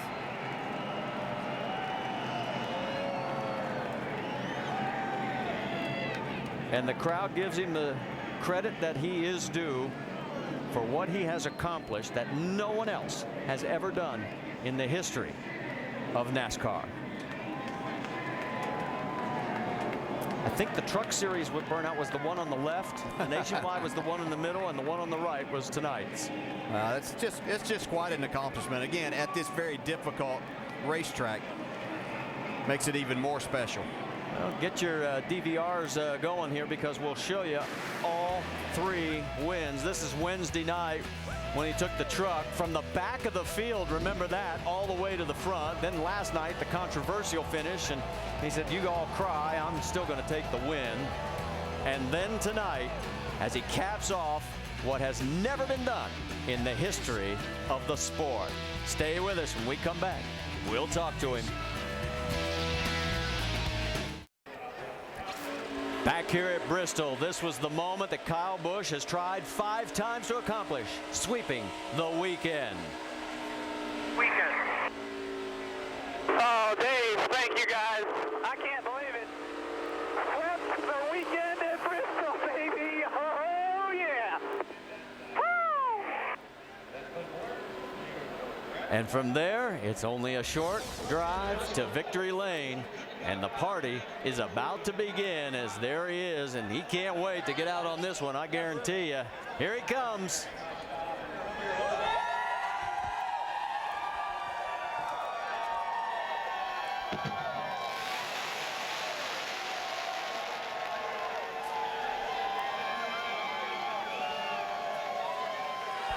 Jamie, let's send it down to you. You know this is a special moment, and there is the broom for the official sweep. Kyle, I know you kind of sometimes push the records to the side, but everybody on this team knew this was a big deal to get the job done tonight. What does a sweep mean to you, including winning in your own equipment the other night in the Truck Series? It means a lot. I'm out of breath. I've been screaming the whole time. Normally you take your time to get your breath back. I used to it all up, but man, I can't say enough about this team. Joe Gibbs Racing and Kyle Busch Motorsports earlier this week, but man, this double mint Camry was awesome today. I mean, what a great race car. It's the second time we ran it this year, and second race for double mint, and we won for them, so that's pretty awesome. But again, I can't thank these guys enough. Flawless pit stops. We got beat just by the timeline over there with Jimmy one time, and other than that, these guys were awesome. So M&M's, combos, interstate batteries, Toyota, of course, Sprint for the awesome series. You know, I got a great cell phone, so NOS energy drink's always good for you too. Marquee Jets, Gillette, of course, and all my loving fans. It's awesome. Kyle, take us back to that last pit stop. You actually made the call to pit. I'm coming, guys, and they jumped off the wall because you knew Jamie was coming. How important and key was that move? Yeah, I knew the 00 jumped us, and I was like, I can't let any of these other guys jump us. And when we came out on the pit cycle, he was ahead of us, you know, so I had to try to run him down, and fortunately I got past him there after the yellow. But yeah, with McMurray, I didn't want to get beat again, you know, with guys on tires and him get out in front of me and then me have to run him down and pass him later. So it was good to come to the pits when we did, and we were able to get our tires, and actually we beat him out of the pits by a mile. So really, like I said, really good pit stops by these guys, and can't thank Joe and JD enough. I mean, this is awesome. I love the opportunity to come out here. I love Bristol, and I love winning, and to do it for the first time ever in NASCAR, to sweep a weekend, that's man, that's pretty awesome. I don't know what to think, but I've been trying to do this since I got to NASCAR, since I got in my NASCAR career, and fortunately tonight I was able to get it done, be the first one to do it, and I'm the first of a lot of things. The fifth was a charm. This was your first opportunity to do it, and you got it done. The points, it seems like maybe you've lost a little bit of hope over the last month or two.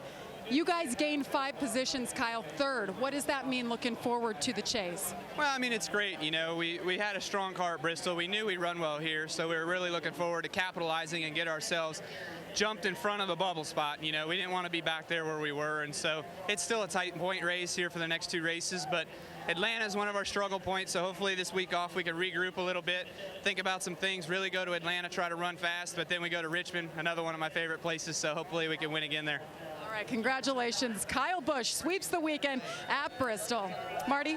One of 6 driver changes in the points championship in that top 12, as a lot of shuffling goes on here at Bristol, with now 2 races remaining before the chase begins. Well, this celebration is going to continue. We've got a lot more coming your way from here at Bristol. There is the high fives from the team as Kyle Busch has made history, becoming the first ever in NASCAR to win the Truck Series, the Nationwide Series, and the Sprint Cup Series all in one weekend.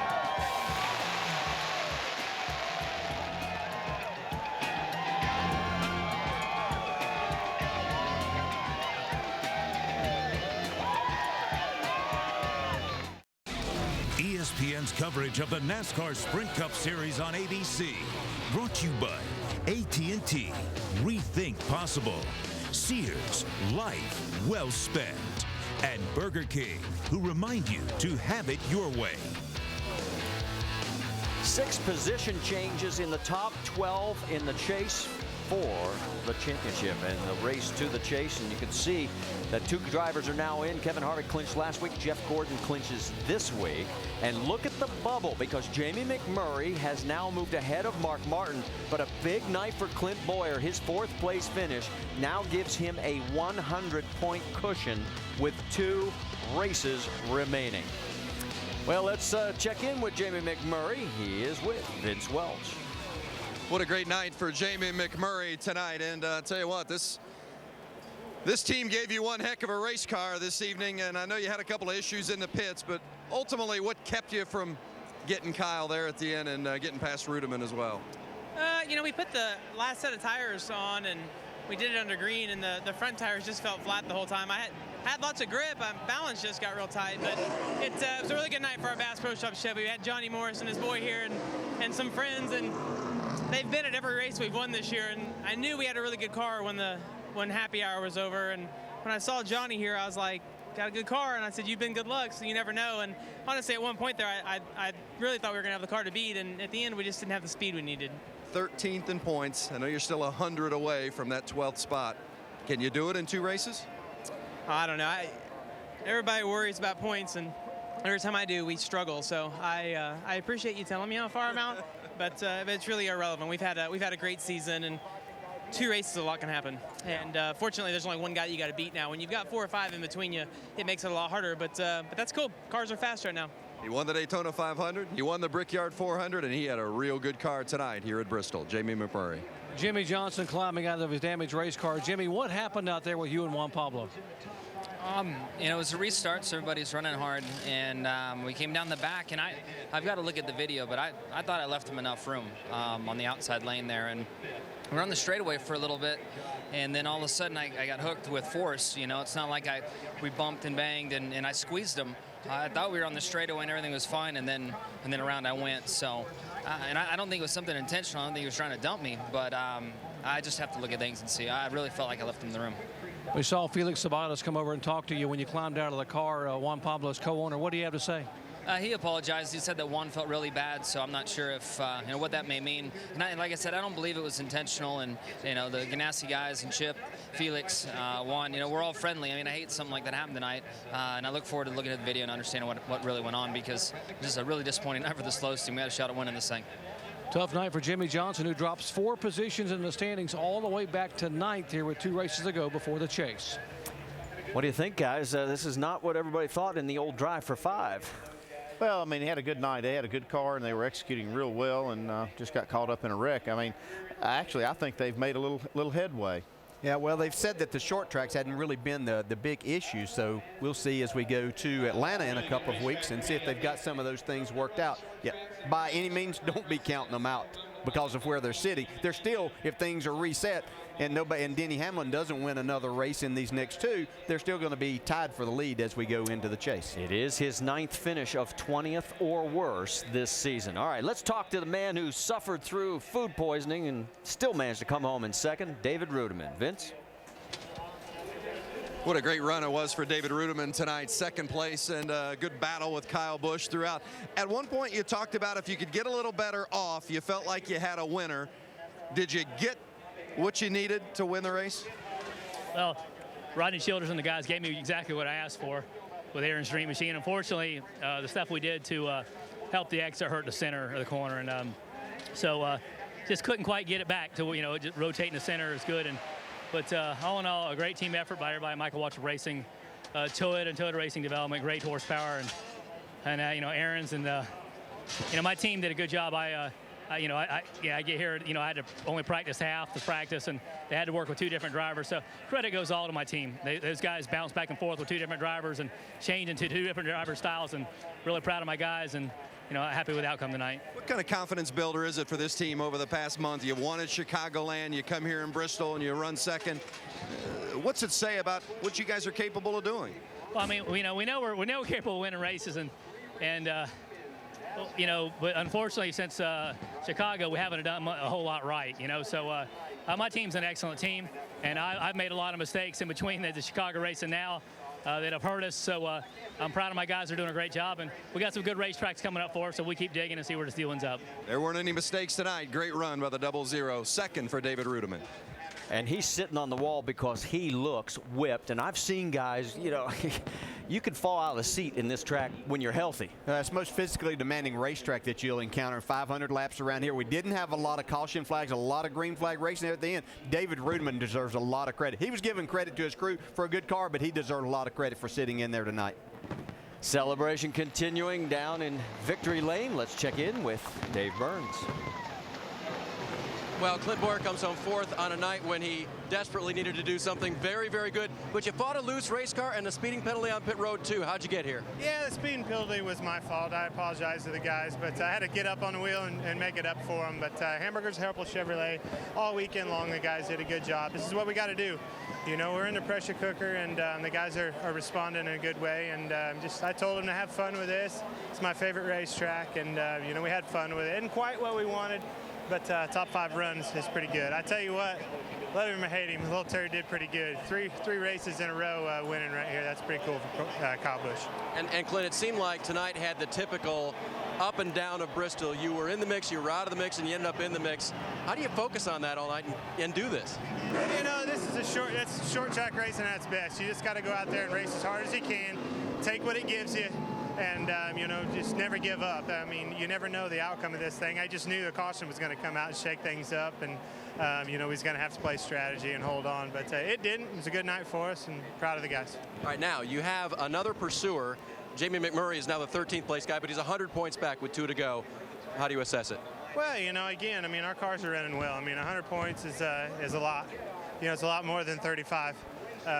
You know, he did a good job tonight. He drove a good race. His car was good, and I expect they will be. But Mark Martin and Ryan Newman aren't out of this thing either. So we just got to keep digging, doing what we're doing, and they ain't going to catch us.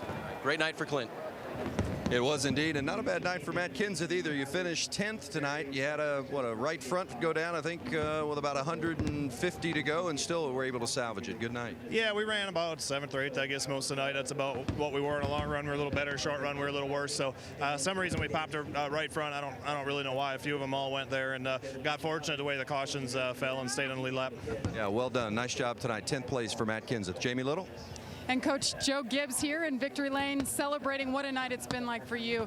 Coach, what is this moment like for you to sweep the weekend, something no other owner's ever done? Well, I think the thing we love about sports, there's so many highs and so many lows.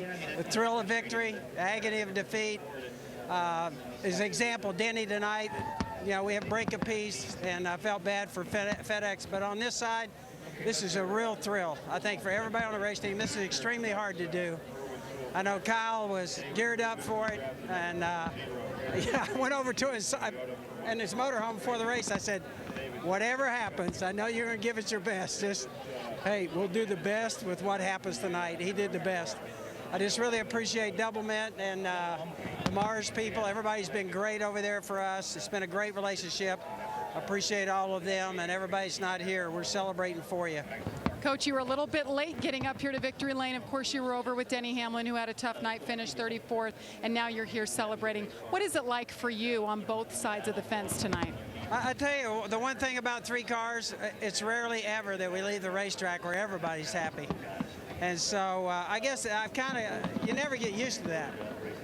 And this sport is extremely tough. This crowd tonight, was that awesome or what? You're looking up there and saying this is an awesome place, an awesome crowd. Hopefully everybody out there enjoyed it. I just know the Lord's blessed us with a great experience tonight. We're going to enjoy it. And it was a thrill. Congratulations. Coach Joe Gibbs. Marty?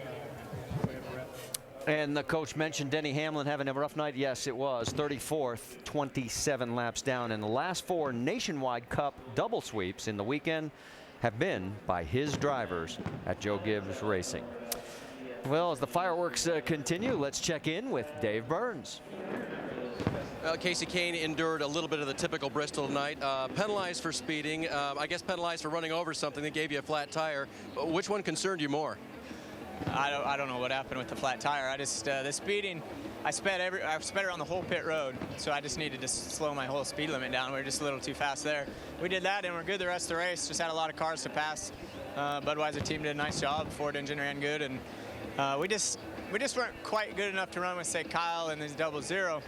But we were still pretty good. I mean, it seemed like, yeah, if you could get up there, then you'd have something for him, maybe. Maybe. I don't know. I think I got about as far as I could. Clint got me right there at the end. He passed a bunch of cars tonight, too. So I'd say we were about a 5th place car, and we ran 5th. After your 11th place qualifying run, were you surprised that you ran as well as you did, or did the qualifying really set it up for you and let you know you were going to have a good Bristol night? Well, I'd say the biggest thing was Kenny Francis and Keith, our engineer. We weren't very good yesterday in practice. We qualified pretty good, and they looked at that and compared things and found a really good setup for tonight. So I was happy with the way the car started. Then we just started passing cars, and we're kind of in the middle of the pack. And it's tough. I mean, everybody goes so hard here. It's tough to pass that many cars in one night. We had a pretty good car. All right, they did it, and for the 3rd time in his 14 starts at Bristol, Casey Kane finishes in the top 5. Well, and 4 of those drivers, including Casey Kane, rebounded from disaster or near disaster to finish in the top 10, along with Jamie McMurray, Clint Boyer, and Matt Kenseth. Those 4 managing to do what we talked about. You've got to be resilient, and you brought it up at the beginning of the show. Yeah, it's just a tough racetrack, and I think that's what makes this young man's accomplishment even more of a great feat. You know, we said and documented he tried to go for this at 4 other times before this weekend. To do it here at Bristol, almost 1,000 laps of racing, and to come out on top in 3 different divisions, 3 totally different vehicles, just shows what incredible talent he has. Yeah, it almost made this night look easy for him by starting in the rear with his truck, and the troubles that he had last night, he made it almost look easy tonight, although this is a very difficult race to win. So as we get ready, I mean, Kyle can clinch his spot in the chase for the championship with a 40th or better next week. Yeah, they put themselves in position there. Once again, those 10 bonus points again tonight got him within 20 of what the 2 guys up front would have. So a big night for these guys in a lot of different ways. Yeah, it was just a big night overall. What a great crowd. I've never seen it any better here. It was just a great night overall. It really was. All right, let's tell you what's coming up on the calendar, because we've got a lot coming your way. We'll start off with NASCAR Nows tomorrow morning, 10 a.m. Eastern over on ESPN2. And then the Nationwide Series heads north of the border to Montreal Sunday, 2 o'clock Eastern. That also on ESPN2. And Cup Series has next week off, but in 2 weeks, Labor Day weekend from Atlanta, Sunday, September 5th, 7:30 Eastern. That also on ESPN. And we'll send it down to the pit studio for Nicole, and you guys take us home. Marty, DJ, Andy, thank you very much. Some perspective of the 956 laps led and raced around this track this weekend. Kyle Busch led 515 of them. That is 54%. And Ray, when you sat back and said, wow, this is really something that no one has ever done. Now, this kid is doing an incredible job, and he is really starting to click now with his new crew chief, Dave Rogers. I think they could end up being a bigger factor in this chase than anybody's given them credit for. And we saw some great racing tonight. All in all, the Have At It boys really didn't come to fruition. The guys really raced well, and we saw some good racing. Yeah, I mean, hats off to Kyle Busch, Dave Rogers, Joe Gibbs Racing. It's an outstanding feat that these guys accomplished over this past week. Shows the incredible talent that Kyle Busch has. Once again, another tough night for our former champ, Jimmie Johnson, as well as Tony Stewart. Both of those guys fell a little bit in the point system, so it continues to be interesting, Rusty. I think Kyle Busch, though, could be a threat come chase time. Well, he did a good job, no doubt about that. But some of the guys that really impressed me were Jamie McMurray and Clint Boyer. They got it done when they needed to get it done. They had to catch up in the points. They both really ran strong tonight. A good run out of both of those. Well, hey, the next week, the Sprint Cup Series takes a breather. We head north of the border, though, for the NASCAR Nationwide Series race at Montreal. That is next Sunday, 2 Eastern on ESPN2. The next Sprint Cup race comes to you from Atlanta. Atlanta Sunday, September 5th, 7:30 Eastern on ESPN. Congrats once again to Kyle Busch, who swept the weekend. Drivers, start your engine! Welcome to good old Bristol. Let me in! And the Irwin Tools 500 is green. Now the 12 of Brett Keselowski can look over and say, hello, Kyle. The sun has set at Bristol Motor Speedway. It is officially a night race. 3 wide, 0-0 on the bottom. Whoa, Johnson gets turned. He's into the wall. Man, it's not been going good for them. What the hell? What a weekend. You're about to see history. The weekend